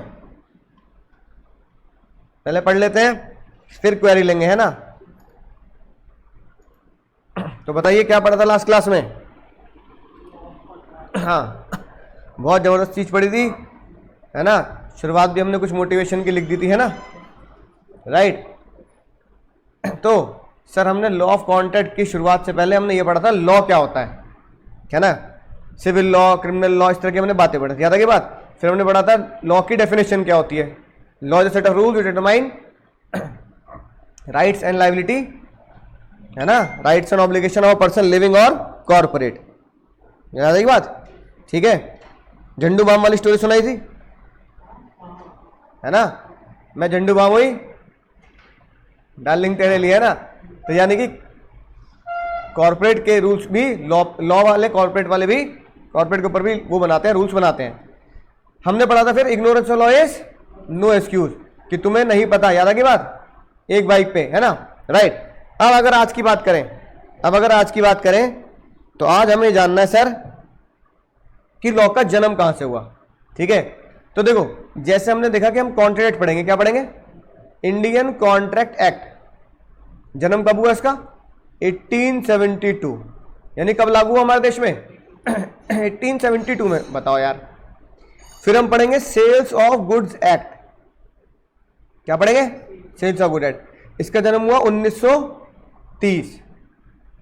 फिर हम पढ़ेंगे नेगोशिएबल इंस्ट्रूमेंट एक्ट, इसका जन्म हुआ 1881, यानी कि इसका जन्म यहां हुआ, इसका जन्म यहां हुआ, इसका जन्म यहां हुआ। अब ये बताओ इन तीनों साल में, इन तीनों ईयर्स में देश आजाद था या नहीं था, बोलो। इसमें देश कब आजाद हुआ था नालायकों, हाँ तो भैया क्या देश आजाद हुआ, नहीं हुआ सर। इसका मतलब अंग्रेज चले गए, अंग्रेज चले गए, तीन चीज छोड़ गए, सॉरी, थैंक यू और कानून, है ना। बस सॉरी बोलो आगे बढ़ो, थैंक यू बोलो आगे बढ़ो, बस, है ना, और कानून छोड़ गए। यानी इन तीनों जो एक्ट हमारे कोर्स में है, इससे पता लगता है कि कमर्शियल लॉ का जन्म कहां हुआ सर, इंग्लिश मर्केंटाइल लॉ से हुआ। यानी कहां से हुआ सर, अंग्रेजों से हुआ। यानी अंग्रेज चले गए, क्या छोड़ गए सर, हाँ, एक्ट छोड़ गए। तो अगर कोई तुमसे पूछे आज के बाद कि भैया लॉ का जन्म कहां से हुआ, तो क्या बोलोगे, सबसे पहला इंग्लिश मर्केंटाइल लॉ। ठीक है, फिर ये ऐसा है स्टैट्यू, है ना, अब भैया अगली बात क्या हुई, अगली बात ये हुई कि क्या सारे के सारे कानून हमारे देश में जो लागू हो चुके हैं, क्या सब वो अंग्रेजी छोड़ गए हैं? क्या कोई भी ऐसा कानून नहीं है जो हमारे देश ने बनाया हो?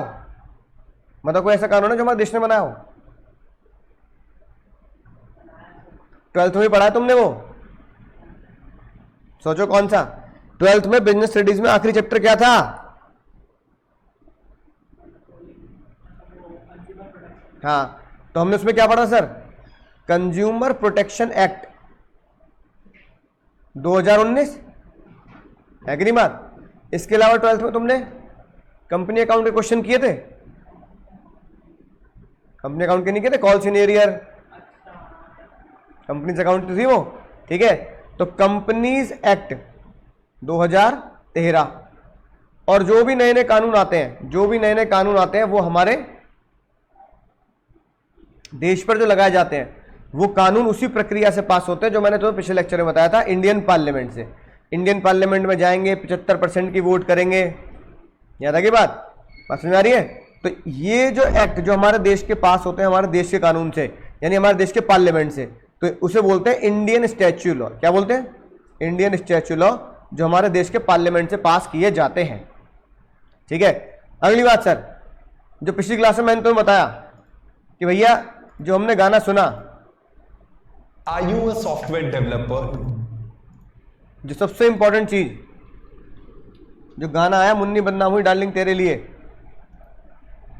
है ना? अब इस गाने में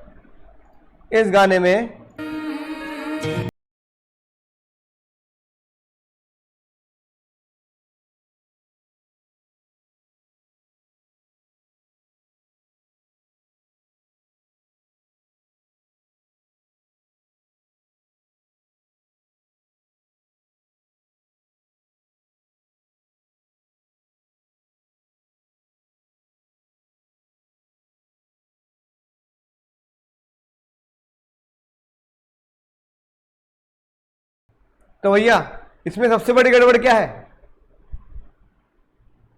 इसमें सबसे बड़ी गड़बड़ क्या है,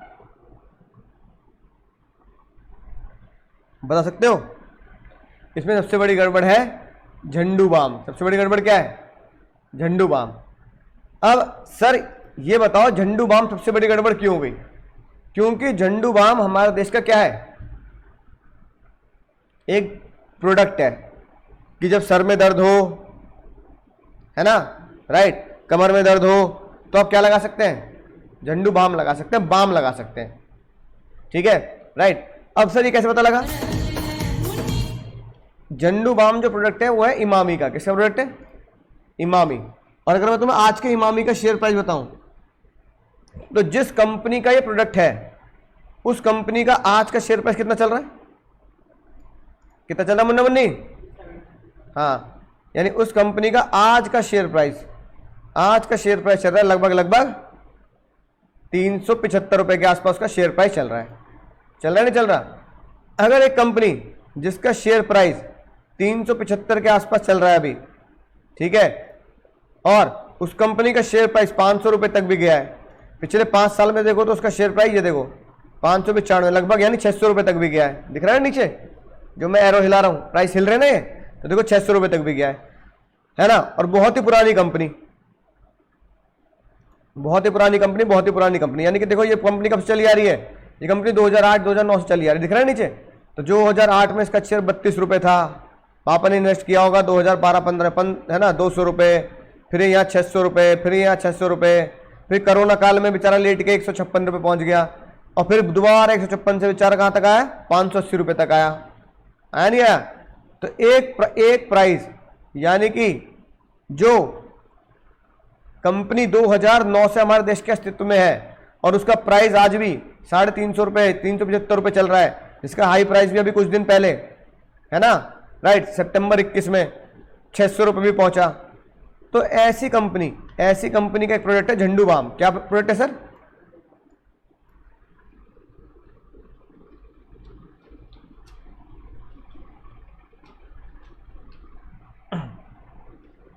है कि नहीं बात? राइट। तो इमामी का प्रोडक्ट है सर झंडू बाम। तो झंडू बाम देखो, ये याद आया कुछ? घरों में मिल जाता आज भी, तो जब ये गाना आया और ये वर्ड यूज किया,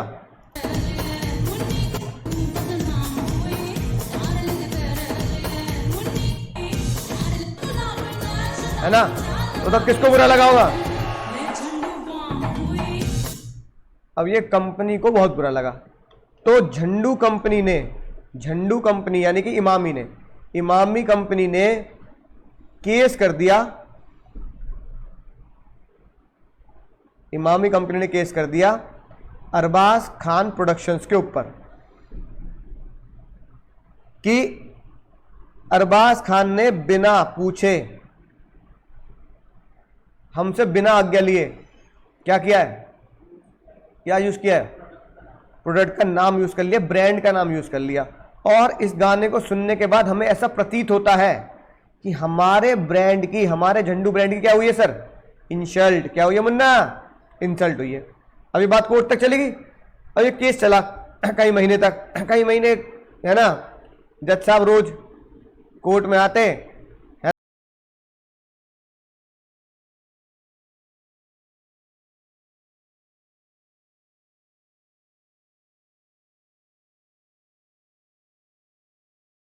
कई महीने के फैसले के बाद, कई महीने के इंतजार के बाद जज साहब को सच में ये लगा कि इसमें सच में झंडू की क्या हुई है सर?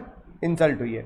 तो जज साहब ने झंडू इमामी को जिताया, इमामी विंस, इमामी को जिताया। और कौन हारा? अरबाज खान प्रोडक्शन हारा। अरबाज खान प्रोडक्शन क्या है? कंपनी है, प्राइवेट कंपनी। तो ये केस था जिसे हमने बोला कॉर्पोरेट वर्सेस कॉर्पोरेट, यानी कंपनी वर्सेस कंपनी, है ना। मान लो मैं तुम्हें नहीं पढ़ा रहा तो तुम केस करोगे आरकेजी प्राइवेट लिमिटेड पर, तो ये होगा ह्यूमन यानी कि लिविंग वर्सेस कॉर्पोरेट। ये केस था कॉर्पोरेट वर्सेस कॉर्पोरेट। इसमें कौन जीता? इमामी जीती। जब इमामी कंपनी जीती तो इमामी कंपनी को मुआवजे के तौर पर, कंपनसेशन के तौर पर, केस जीतने के तौर पर 5 करोड़ रुपए मिले, प्लस 1 करोड़ रुपए दिए मलाइका अरोड़ा खान ने, प्लस 1 करोड़ रुपए दिए शैलमोहन भाई ने, प्लस अरबाज खान को ये 7 करोड़ का तो 7 करोड़ का तो हर जाना भरना ही पड़ा। साथ में एड ऑफ झंडू किसके द्वारा बनाया गया? अरबाज खान प्रोडक्शन के द्वारा बनाया गया। सेम लिरिक्स भी क्या लिखे गए? सेम लिरिक्स, पर इस बार लिरिक्स पॉजिटिव उसमें थे। कुछ लिरिक्स ऐसी रहे थे, क्या कहते हैं कि सर में दर्द हुए तो झंडू बाम लगाए डार्लिंग तेरे लिए, झंडू से सर दर्द आराम हो गया डार्लिंग तेरे लिए। इस तरीके से कुछ लिरिक्स बनाए गए जिसमें झंडू का प्रमोशन किया गया, है ना, राइट। तो ये बताओ उसके बाद जब ये केस आया तो ये केस का डिसीजन इंडिया का क्या बन गया? लॉ बन गया। क्या बन गया? ये अब इंडिया का लॉ बन गया। क्या लॉ बन गया? अगर कोई भी company, if any company use, क्या कर रही है? हां, use brand name without permission, brand name without permission, then company, जिस कंपनी ने उस प्रोडक्ट का नाम यूज किया है, जैसे Arbaaz Khan, company has to be penalise. Company पे क्या लगेगी सर? कंपनी पे पेनल्टी लगेगी। If any company in Bollywood, in on OTT platform, on TV, on movies, use the brand name of any product or any company of India, then such production house have to pay the penalty। ठीक है, फिर क्या हुआ? Penalty देनी पड़ी। उसके 1-2 साल पता क्या हुआ? 1-2 साल बाद जब ये केस हार गए अरबाज खान प्रोडक्शन, तो उन्होंने एक ब्रांड का नाम और यूज किया, मेरी फोटो को सीने से यार चिपका ले सैया, फेविकॉल यूज किया, नहीं किया? अब जब फेविकॉल का नाम यूज किया गया तब अरबाज खान ने फेविकॉल से क्या मांगी? परमिशन। क्या मांगी? परमिशन मांगी। जब फेविकॉल से परमिशन मांगी, है ना, राइट, तो बताओ फेविकॉल ने परमिशन दे दी या नहीं दे दी? फेविकॉल ने परमिशन दी होगी नहीं दी होगी?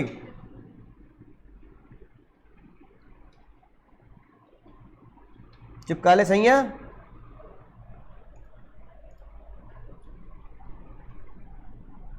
है ना।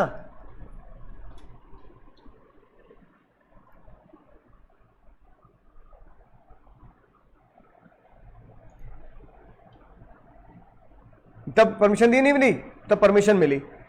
अब इस परमिशन मिलने से क्या फायदा हुआ, बताओ क्यों परमिशन दे दी होगी।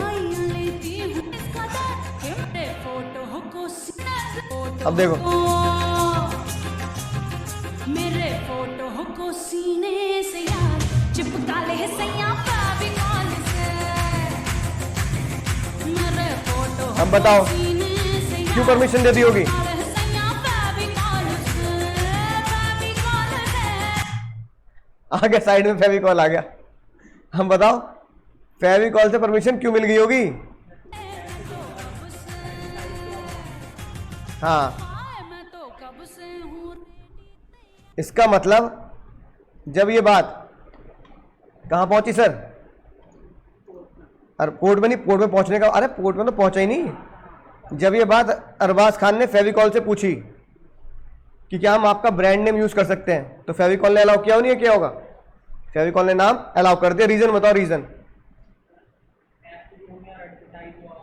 एक तो भैया फेविकॉल को लगा इसमें हमारी कंपनी कोई भी डिमोशन नहीं है, हमारी कंपनी कोई भी ब्रांड वैल्यू खराब नहीं है।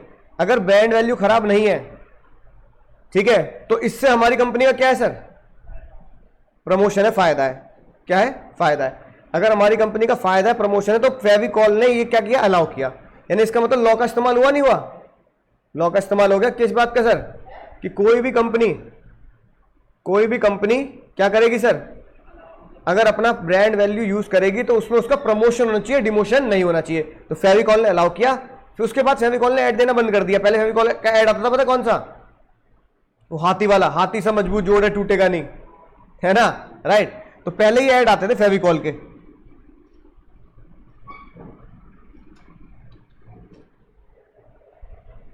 ठीक है ना, ये वाले इस तरह के फेविकॉल हाथी का मजबूत जोड़ है टूटेगा नहीं, ये देखो इस तरह के ऐड आते थे। अब जब ये गाना आया तो फेविकॉल वालों ने क्या किया सर, फेविकॉल वालों ने ऐड देने बंद कर दिए।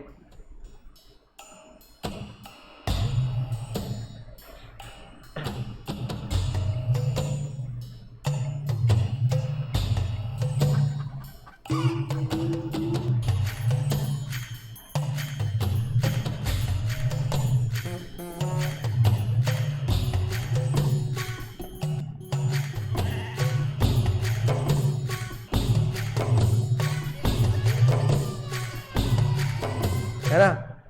अब इस तरह के ऐड फेविकॉल ने क्या किए सर, देने बंद कर दिए। रीजन उनको ये कहेगा कि जब सलमान खान ने इतना बड़ा ऐड कर दिया, क्या कर दिया सर, सलमान खान ने हमारा इतना तगड़ा ऐड कर दिया, तो फिर हमें क्या करने की जरूरत नहीं है, हमें अपना ऐड करने की जरूरत नहीं है, राइट। इसलिए फेविकॉल ने अलाउ कर दिया। तो फेविकॉल को लगा कि हमारी कंपनी का क्या है, प्रमोशन है। उसमें बच्चे जान गए क्या फेविकॉल किस काम आता है, चिपकाने के। क्योंकि गाने में क्या लिरिक्स है, मेरे फोटो को चिपका ले सही है फेविकॉल से, तो फेविकॉल से चिपकाने का काम आएगा ना। तो फेविकॉल ने ये परमिशन दे दी अरबाज खान को नाम यूज करने की। इसका मतलब इससे एक बात सामने आई, इन दोनों केस से एक बात सामने आई कि हमारे देश में जो लॉ बन गया, क्या बन गया, कि जो भी ब्रांड नेम यूज करेगा किसी भी कंपनी का, तो जो बंदा ब्रांड नेम यूज कर रहा है उसको दूसरे से क्या लेना पड़ेगा सर, परमिशन लेनी पड़ेगी। ये क्या बन गया, law. You have to take the permission for such brand, now it is law.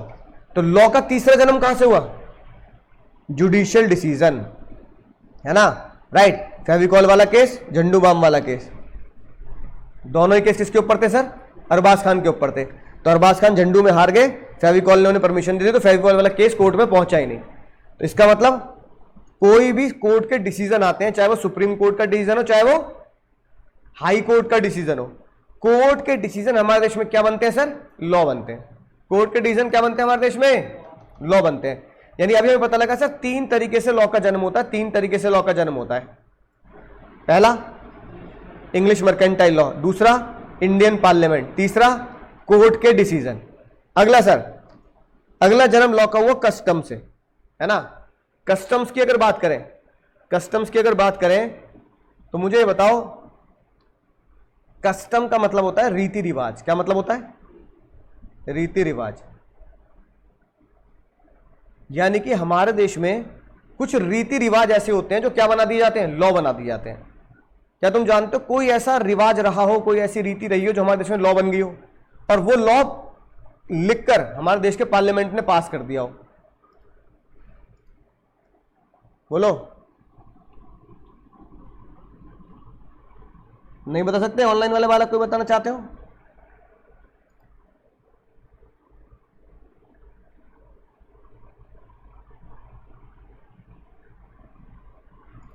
मान लो जैसे ये पिक्चर आई थी, आ रही है मतलब, है ना?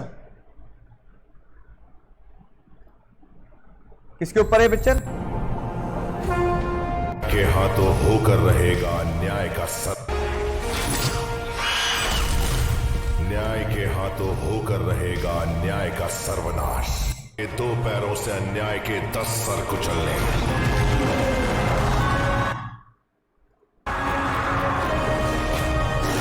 भैया आ रहा हूं अधर्म का विध्वंस करने। दुनिया की सबसे पुरानी जो कहानी है वो क्या है सर? रामायण। एक लॉ ऐसा है हमारे देश में आज भी जो हमने नहीं बनाया, हमने रामायण से लिया है। बताओ कौन सा लॉ?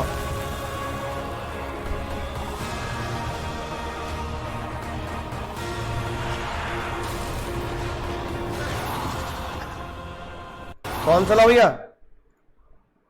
बता सकते हो क्या? रावण को सजा क्या दी राम ने? मार दिया। यानी कि और रावण का जुर्म क्या था? किडनैप करना। किडनैप करने का था। यानी कि रामायण काल की कहानी से पता लगता है कि उस टाइम पर किडनैपिंग की सजा क्या हो सकती है? मृत्यु भी हो सकती है। हाँ, एक अल्टीमेटम, 2 अल्टीमेटम देखे है ना। एक तो हनुमान जी को भेजा और दूसरा अंगद जी को भेजा कि भैया सीता मैया को छोड़ दो वरना फिर सही ना होगा मामला, है ना। लेकिन रावण ने छोड़ा नहीं, तो राम जी ने बोला भैया 2 अल्टीमेटम दे दिए तुझे, दोनों में तू नहीं मान रहा, तो फिर अब कोई अल्टीमेटम नहीं है, अब कुछ सुधार का मौका नहीं है, सीधा क्या? सीधा क्या? मृत्यु। अब ये बताओ, मृत्यु दंड की सजा आज सुनाई जाती है? सुनाई जाती? टेररिस्ट को सुनाई जाती है, काफी केस में सुनाई जाती है। उसके लिए हमें क्रिमिनल लॉ पढ़ना पड़ेगा। हमारे कोर्स में क्रिमिनल लॉ नहीं है ना, आईपीसी। लेकिन आईपीसी की एक बहुत कॉमन सी बात है कि मृत्यु दंड की सजा सुनाई जाएगी अगर किसी बंदे ने टेररिज्म एक्टिविटी की होगी, यानी कि मृत्यु दंड की सजा। उसके बाद भैया आजीवन कारावास, जिसे आप क्या बोलते हो, जेल, है ना, राइट। कृष्ण जी की मम्मी को जेल में रखा उनके भाई ने, है ना। उसके बाद भी जेल प्रथा चलती है, मतलब किसी को सजा सुनाए तो क्या कर दो सर? कैदी बना लो, जेल में डाल दो। तो मृत्यु दंड और जेल की सजा हमने नहीं बनाई, किसने बनाई? अब एक तरीके से देखा जाए तो रावण ने सीता मैया को जेल में ही तो रखा। हाँ, बस वो थोड़ी बढ़िया सी जेल हो गई कि भाई कैद रखा।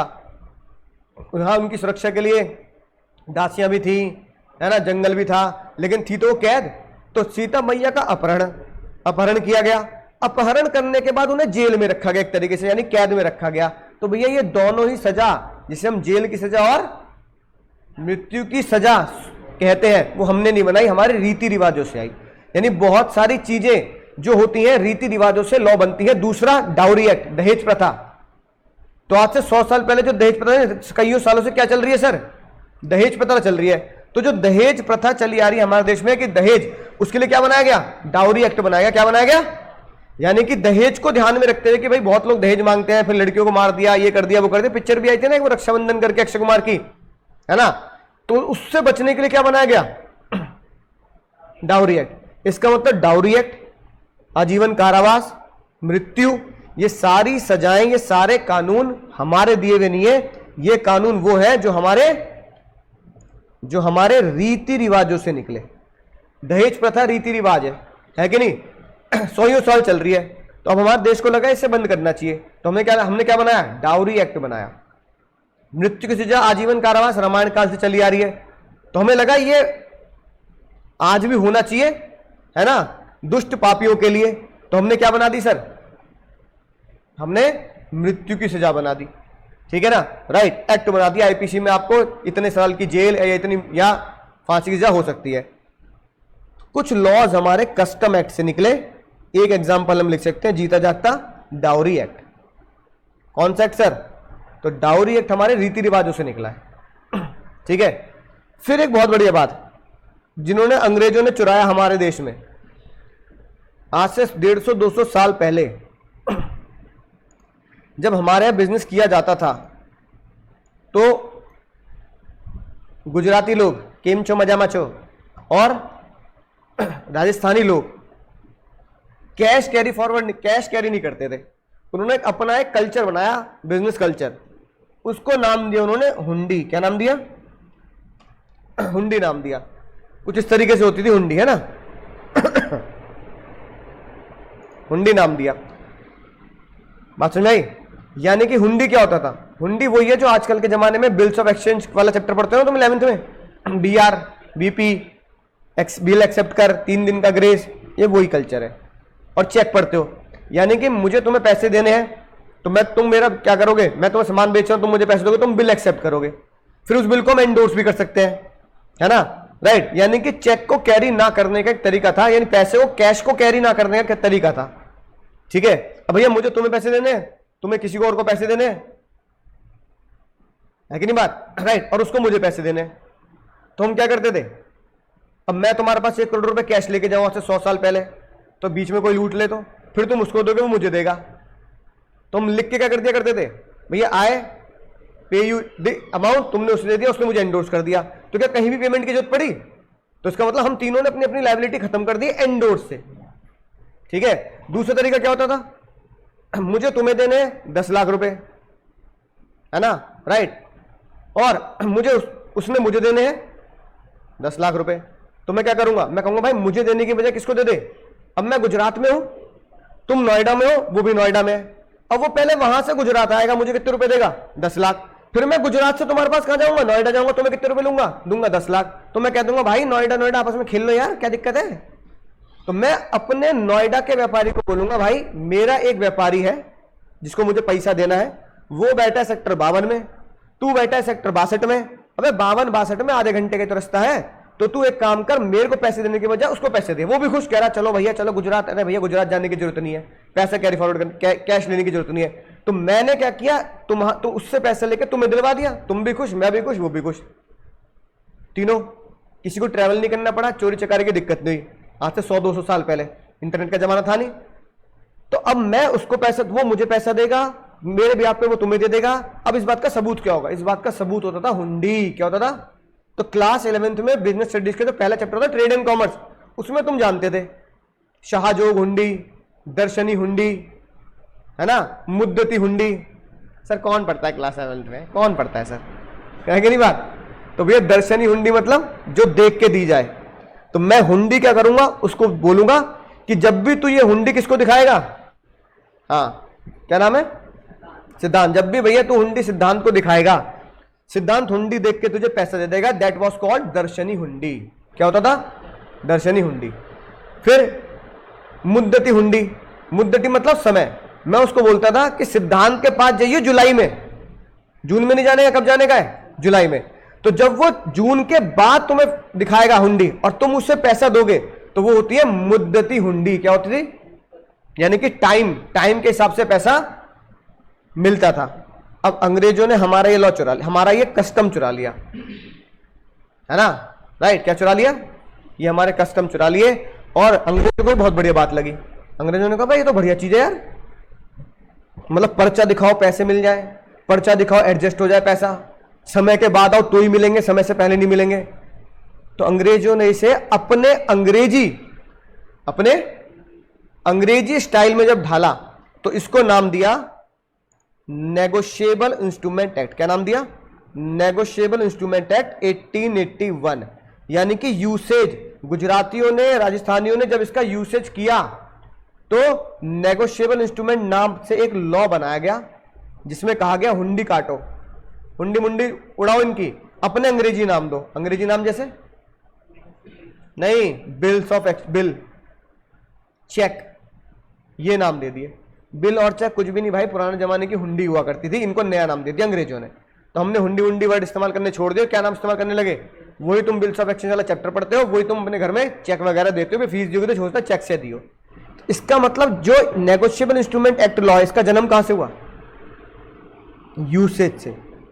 हमारे यहां इंडिया में यूसेज ऑफ हुंडी से निकल के आया नेगोशिएबल इंस्ट्रूमेंट एक्ट। डाउरी कहां से निकला? रीति रिवाजों से। सजा कहां से निकली? मृत्युदंड, रीति रिवाजों से।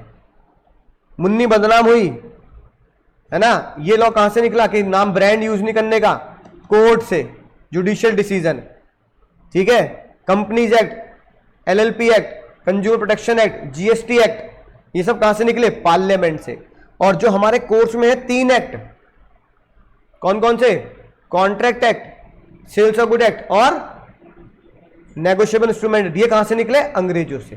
तो अंग्रेज जो दे गए इंग्लिश मर्केंटाइल लॉ, देश के पार्लियामेंट से जो पास कर लिया इंडियन स्टैच्यू लॉ, कोर्ट ने जो बता दिया जुडिशियल डिसीजन, रीति रिवाजों से जो पता लगा कस्टम, और यूसेज हुंडी से क्या निकला, यूसेज। तो अगर आज के बाद कोई तुमसे पूछ ले तो तुम ये बताओगे सर 5 तरीके से क्या होता है सर, लॉ का जन्म हुआ कितने तरीके से सर, 5, 1 2 3 4 और 5। बोलो समझ गए सर, मजा आ गया सर ऑनलाइन वाले बच्चे, ठीक है ना। तो दैट इज सोर्स। तो MCQ क्वेश्चन आना, घबराने का नहीं है, घबराने का ही नहीं, ठीक है। अब आज एक छोटी शुरुआत करते हैं। आज हम पढ़ते हैं क्या सर, क्या, कॉन्ट्रैक्ट एक्ट। क्या शुरू करेंगे सर आज, कॉन्ट्रैक्ट एक्ट शुरू करेंगे, कॉन्ट्रैक्ट एक्ट शुरू करेंगे। अब जिंदगी में तुमने आज तक जो किया है, पता क्या किया है, कॉन्ट्रैक्ट किया है। जाने अनजाने तुम्हें पता ही नहीं तुमने क्या क्या कॉन्ट्रैक्ट किया। बस हमने ये बात जान ली पिछली क्लास में कि हम ये मान के बैठते हैं कि तुम जिस चीज का भी काम करते हो उसके बारे में लॉ तुम्हें क्या है, पता है। Ignorance of law is no excuse, you must know which law is applicable on you. तो भैया अगर जिंदगी से हम कॉन्ट्रैक्ट करते आ रहे हैं, अच्छा ये पेन चुराया, सच बता झूठ बोल बोल, खरीदा है, तो ये खरीदा है तो क्या है, कॉन्ट्रैक्ट है। तुमने स्कूल में पढ़ाई करी, ये क्या है, कॉन्ट्रैक्ट है। तुमने यहां पे फीस दे दी, ये क्या है, कॉन्ट्रैक्ट है। मैं यहां पढ़ा रहा हूं टाइप करके, तो ये भी क्या है, कॉन्ट्रैक्ट है। ये सामान खरीदा, क्या है, कॉन्ट्रैक्ट है। घर में अखबार आ रहा है, क्या है, कॉन्ट्रैक्ट है। जिंदगी में हर एक चीज 1 रुपए से लेकर करोड़ रुपए तक क्या मानी जाती है, कॉन्ट्रैक्ट मानी जाती है। उस कॉन्ट्रैक्ट का एक छोटा स्वरूप तुम देखते हो, बिल, कि जब तुम सामान खरीदते हो तो क्या होता है sir, bill. Mobile live bill आया होगा ना, बिल है ना, अमेजोन से सामान मंगाते तो चिपका होता है ना बिल, वो बिल भी क्या कहलाता है, कॉन्ट्रैक्ट कहलाता है। बिल भी क्या कहलाता है, कॉन्ट्रैक्ट। अब अगर मैं तुमसे पूछूं कॉन्ट्रैक्ट क्या है, तो बताओ, आम आदमी की भाषा में नॉर्मल सोच के बता दो, कॉन्ट्रैक्ट क्या होता होगा।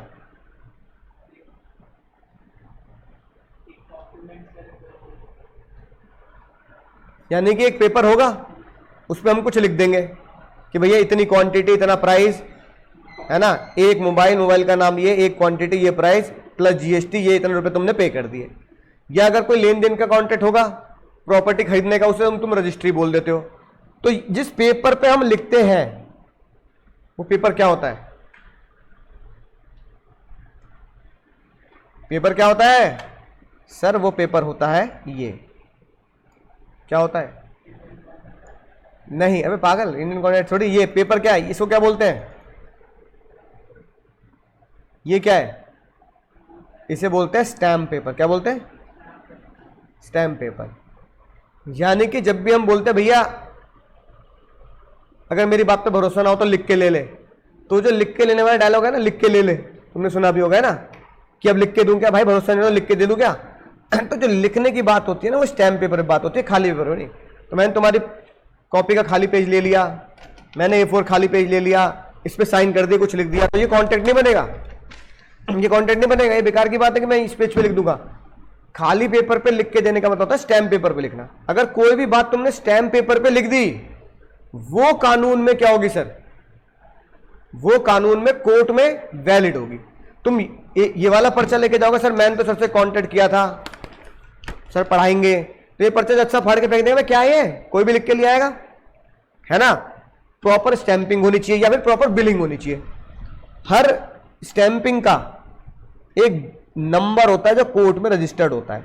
ये नंबर रजिस्टर्ड होगा कि इस नंबर का स्टैंप पेपर पूरे इंडिया में ना पहले था ना आज है। जैसे तुम्हारा पैन नंबर, तुम्हारा पैन नंबर, तुम्हारा आधार नंबर, तुम्हारा आधार नंबर ना किसी और को दिया जाएगा, ना किसी और के पास था, ना किसी और के पास होगा, सिर्फ तुम्हारा ही होगा। तो इस नंबर का स्टैम्प पेपर किसी और के पास हो ही नहीं सकता। इस नंबर का स्टैम्प पेपर सिर्फ उसी लोगों के पास होगा जिनको वो लोग लेन देन में शामिल करेंगे। तो स्टैम्प पेपर आया। अब स्टैम्प पेपर पे हमने कोई बात लिख दी, स्टैम्प पेपर पे हमने कोई बात लिख दी, है ना। अब मैंने क्या बात लिखी भाई, जैसे मेरे स्टैम्प पे मैंने बनाया कि भैया एक ये होटल इंडस्ट्री है, जब भी मैं कहीं घूमने जाऊंगा ये मुझे क्या करेंगे सर, होटल प्रोवाइड करेंगे, और इनको मैं पूरी मेंबरशिप फीस यानी ईयरली क्या दूंगा सर, ईयरली फीस दूंगा। बात समझ में आ गई। अब ये बात मैंने लिख दी, जैसे ही मैंने एक स्टैम्प पेपर पर ये सारी बातें लिख दी, नाम पता है ना, ये कंपनी इस दिन कॉन्टैक्ट हुआ, इस दिन डेट, जैसे ही मैंने ये स्टैम्प पेपर पर बात लिख दी, बताओ इस प्यार को क्या नाम देंगे, इस प्यार को क्या नाम दें? तो जज साहब ने बोला कानूनी भाषा में इसे स्टैम्प पेपर नहीं बोलते, क्योंकि स्टैम्प पेपर तो ये आम आदमी की भाषा है, कानूनी भाषा में इसे बोला जाता है, ये क्या बोला जाता है, यानी स्टैम्प पेपर पे जब भी कोई बात लिखी जाती है उसे क्या बोला जाता है, एग्रीमेंट।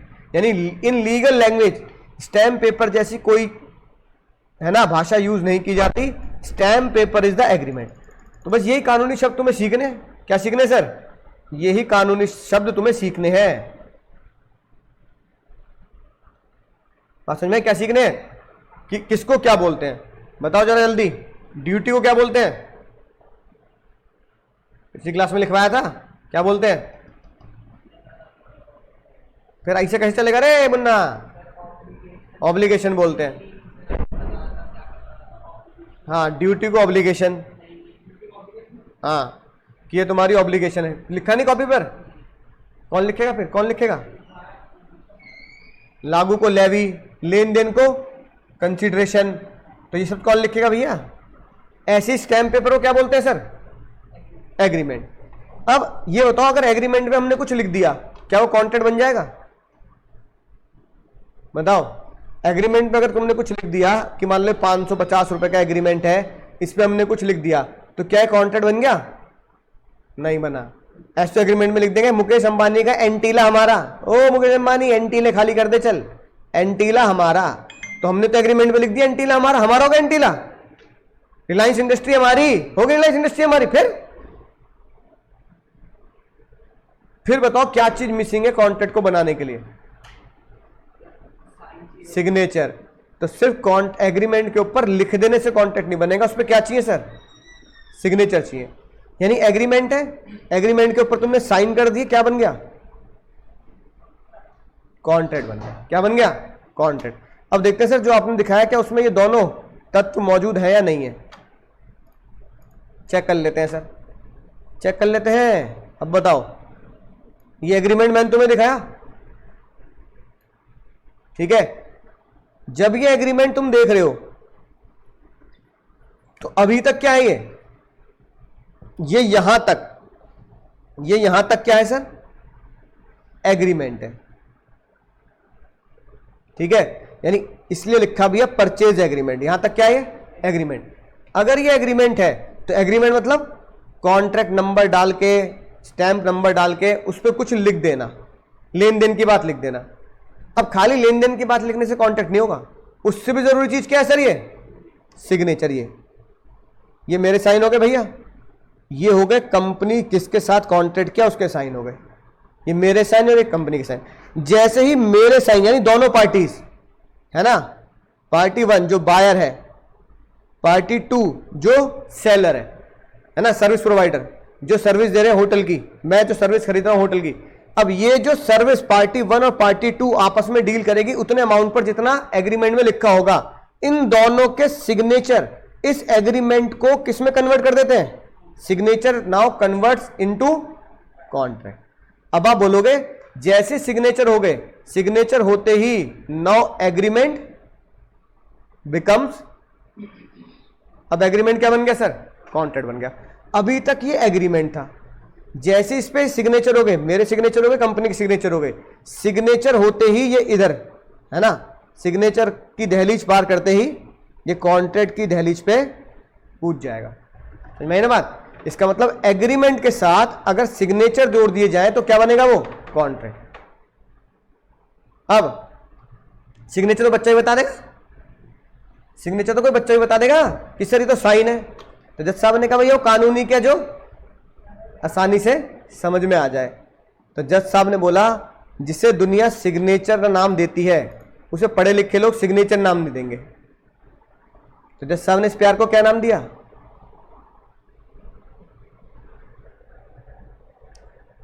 क्या नाम? नहीं पता सर। जज साहब ने इस प्यार को नाम दिया एनफोर्सिबिलिटी। क्या नाम दिया?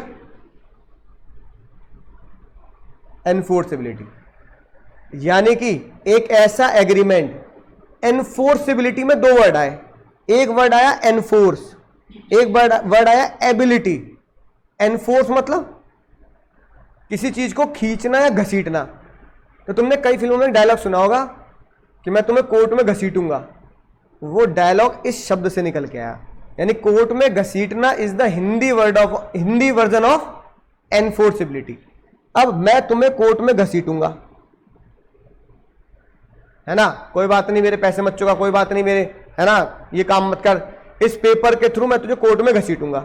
अब जज साहब कह रहे हैं भाई कोर्ट में घसीटने की धमकी तो दिया, अक्षय कुमार ने जॉली एल में डायलॉग मार दिया, I will see you in court.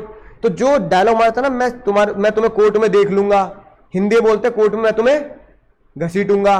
तो ये जो डायलॉग निकलता है वो निकलता है इस शब्द से, एनफोर्सिबिलिटी शब्द से। एबिलिटी मतलब होता है लायक। तो जज साहब ने क्या बोला? जज साहब ने बोला कि भैया एक एग्रीमेंट जो कोर्ट में घसीटने लायक होगा, एक एग्रीमेंट जो कोर्ट में घसीटने लायक होगा, वो एग्रीमेंट कॉन्ट्रैक्ट बनेगा। बोलो रे मुन्ना, बोलो फिर से बात जो मैंने बोला। एक एग्रीमेंट कोर्ट में होगा नहीं, कोर्ट में घसीटने लायक होगा। एक एग्रीमेंट जो कोर्ट में घसीटने लायक होगा वो क्या होगा? कॉन्ट्रैक्ट बनेगा। अब इसको इंग्लिश में बोल दो जरा। एग्रीमेंट जो एनफोर्सेबल होगा इन कोर्ट, वो क्या होगा सर? कॉन्ट्रैक्ट। यानी जज साहब ने सबसे छोटी डेफिनेशन बनाई। तुम कहीं भी सर्च करना, दुनिया की सबसे छोटी डेफिनेशन कॉन्ट्रैक्ट एक्ट की है।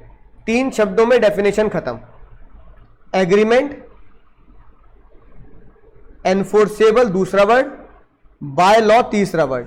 Agreement enforceable by law is contract. एक एग्रीमेंट, अब बताओ एग्रीमेंट क्या होता है सर? एक स्टैम्प पेपर जिसमें हम लेन देन की बात लिखते हैं कि मैं इतने पैसे दूंगा, तुम मुझे सामान देना, मैं इतने, या तुम मुझे इतने पैसे दोगे, मैं तुम्हें टीचिंग सर्विस दूंगा। लेन देन की बात लिख देने को क्या बोलते हैं? एग्रीमेंट। फिर उस पर आपने साइन कर दिए, सिग्नेचर वर्ड आम आदमी के लिए कि भाई साइन तो कर दे इस पे, लेकिन वकील लोग और तुम और मैं क्या बोलेंगे आज के बाद? एनफोर्सेबल। एक एग्रीमेंट जो घसीटने लायक हो जाए, कहां पर सर? कोर्ट में। एक एग्रीमेंट जो घसीटने को आज के बाद क्या बोलना है? एनफोर्सेबल। एक एग्रीमेंट जो एनफोर्सेबल हो गए कानून के द्वारा, वो एग्रीमेंट कॉन्ट्रैक्ट बन जाएगा। एक एग्रीमेंट जो एनफोर्सेबल हो गया, वो एग्रीमेंट क्या बनेगा सर? कॉन्ट्रैक्ट बनेगा। यानी agreement enforceable by law is contract. पहला शब्द, दूसरा शब्द और तीसरा शब्द, दुनिया की सबसे छोटी डेफिनेशन, 3 शब्दों में खत्म। Agreement enforceable by law is contract. किस सेक्शन में दी गई है सर ये? जितने भी एक्ट बनाए जाते हैं, जितने भी एक्ट बनाए जाते हैं, उस एक्ट का सबसे पहला सेक्शन होता है कि वो एक्ट लगता कहां पर है। तो बहुत रेलिवेंट होता नहीं। अब जैसे एक लाइन लिखी है सेक्शन 1 में कि कॉन्ट्रैक्ट एक्ट का नाम क्या होगा? This act is called Indian contract act, जो कहां लगेगा? Whole of India including Jammu Kashmir. अब बताओ इंक्लूडिंग जम्मू कश्मीर क्यों है? क्योंकि अब जम्मू कश्मीर क्या बन चुका है? Union territory. तो यूनियन टेरिटरी बनने की वजह से अब जम्मू कश्मीर पे भी हमारे इंडियन एक्ट लगते हैं। तो सेक्शन 1 ये बोलता है what is the name of the act and where it is applicable. Section 2 जो होता है, सेक्शन 2 कहता है दुनिया के जितने भी एक्ट में डेफिनेशन लिखी जाएगी, क्या लिखी जाएगी? डेफिनेशन। सारी की सारी डेफिनेशन सेक्शन 2 में लिखी जाएगी। एग्रीमेंट की डेफिनेशन 2 में लिखी जाएगी, कॉन्ट्रैक्ट की डेफिनेशन 2 में लिखी जाएगी, कंसीडरेशन की डेफिनेशन 2 में लिखी जाएगी, लेवी की डेफिनेशन 2 में लिखी जाएगी, ऑफर की डेफिनेशन 2 में लिखी जाएगी, हर चीज की डेफिनेशन इसमें लिखी जाएगी 2 में। अब 2 में इतनी सारी संज्ञाएं डेफिनेशन देनी है, तो जज साहब ने उन 2 सेक्शन के अंदर उनके 2 के बच्चे बना दिए और उन बच्चों को नाम दिया सब सेक्शन। क्या नाम दिया? पापा। पापा कौन हो गए? पापा हो गए सेक्शन, बच्चे हो गए। तो कॉन्ट्रैक्ट की डेफिनेशन दी गई पापा 2 ऑफ या सब सेक्शन एच, यानी कि पिताजी ने बोला मेरे बालक है एच, उससे जाके पूछ ले कॉन्ट्रैक्ट क्या होता है। तो कोई तुमसे पूछे कॉन्ट्रैक्ट की डेफिनेशन किस सेक्शन में लिखी हो, तो क्या बोलोगे? Section 2 sub section H. तो ये होता है सब सेक्शन और ये होता है सेक्शन, यानी 2 is the section and bracket में H इज सब सेक्शन। तो आप बोलोगे सेक्शन, या ऐसे बोलोगे सब सेक्शन 2 ऑफ ब्रैकेट में H सब, सॉरी उल्टा लिख दिया मैंने, sub section H of section 2, या एस पर sub section H section 2 agreement enforceable by law is called contract.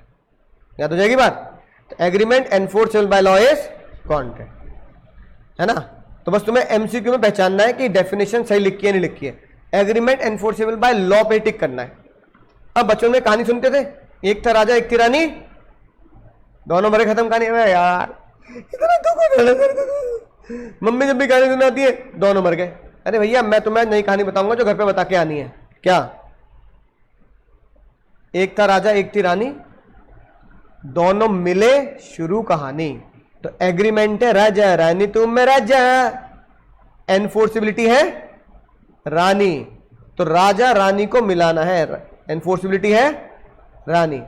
तो एक था राजा एक थी रानी, दोनों मिले कॉन्ट्रैक्ट की कहानी। एक था राजा, जल्दी बोलो, एक था राजा एक थी रानी, दोनों मिले कॉन्ट्रैक्ट की कहानी। एक था राजा एक थी रानी, दोनों मिले कॉन्ट्रैक्ट की कहानी। इसका मतलब अगर एग्रीमेंट है एनफोर्सिबिलिटी नहीं है, क्या कॉन्ट्रैक्ट बनेगा? नहीं बनेगा। एग्रीमेंट ही नहीं है एनफोर्सिबिलिटी है, क्या वो कॉन्ट्रैक्ट बनेगा? नहीं बनेगा।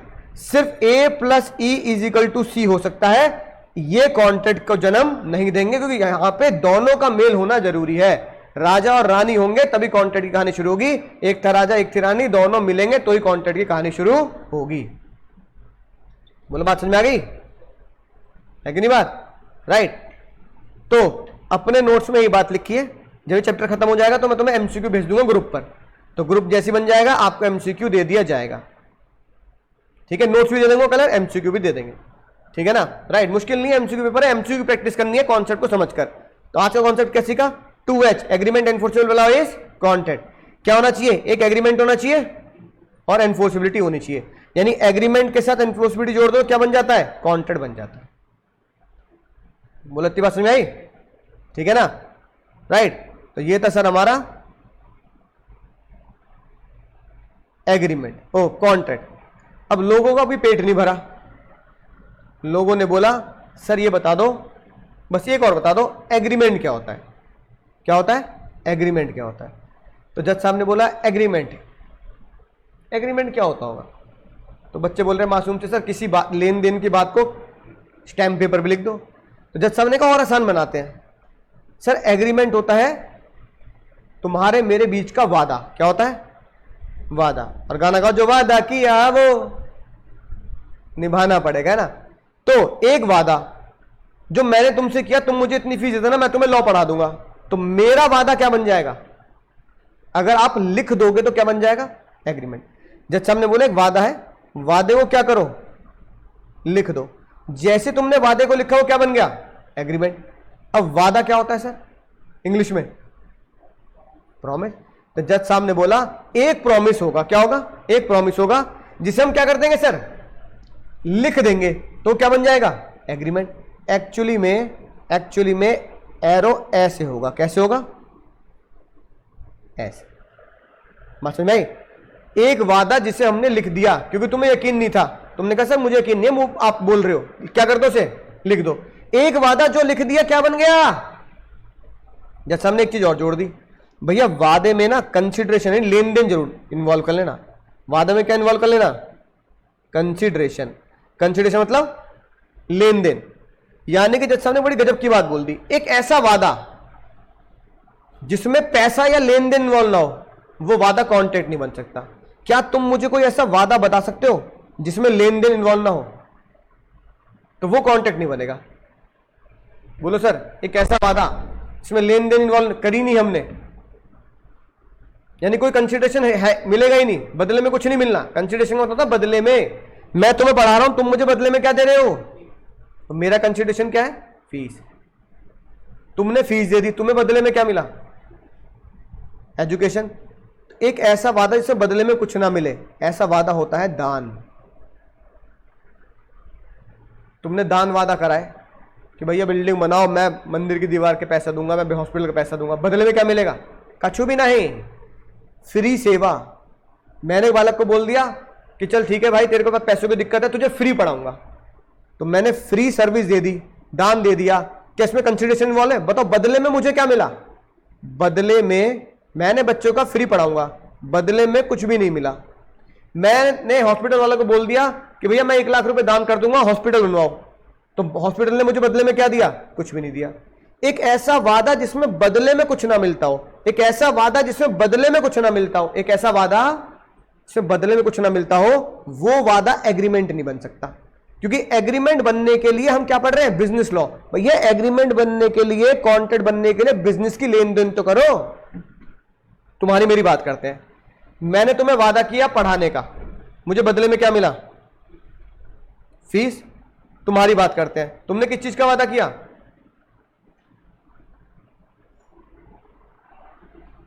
नहीं, पढ़ने का तुमने वादा नहीं किया, वरना पढ़ के नहीं आता तो पिछली क्लास का। तुमने पढ़ने का वादा नहीं किया, तुमने किसका वादा किया?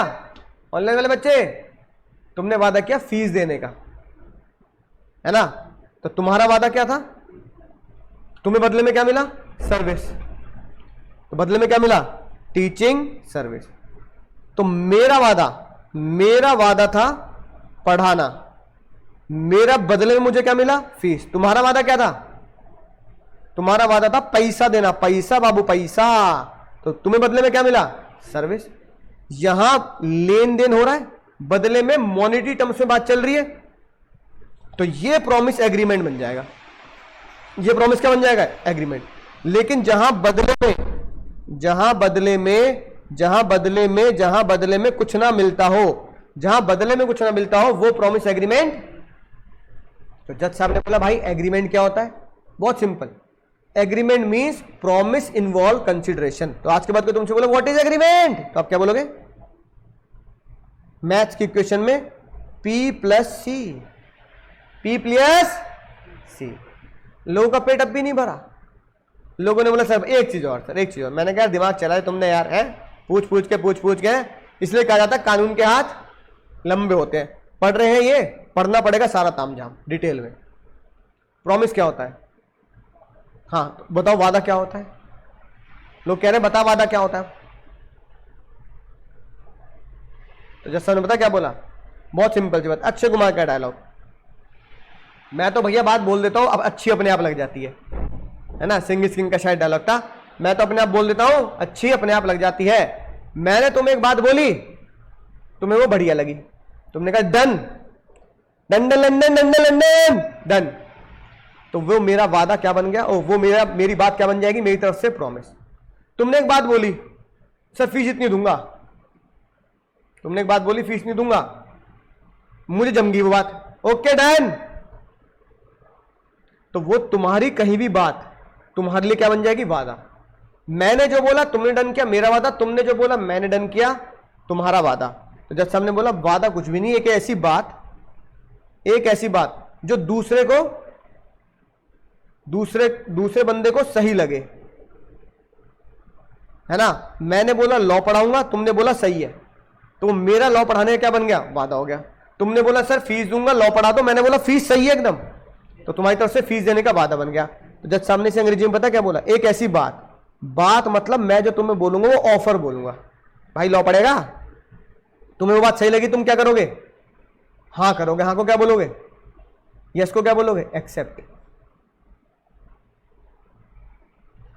एक ऑफर अगर उसे एक्सेप्ट कर दिया जाए, बोलो जल्दी, एक ऑफर अगर उसे एक्सेप्ट कर लिया जाए तो एरो ऐसे नहीं, एरो ऐसे जाएगा, तो वो क्या बन जाएगा? प्रॉमिस।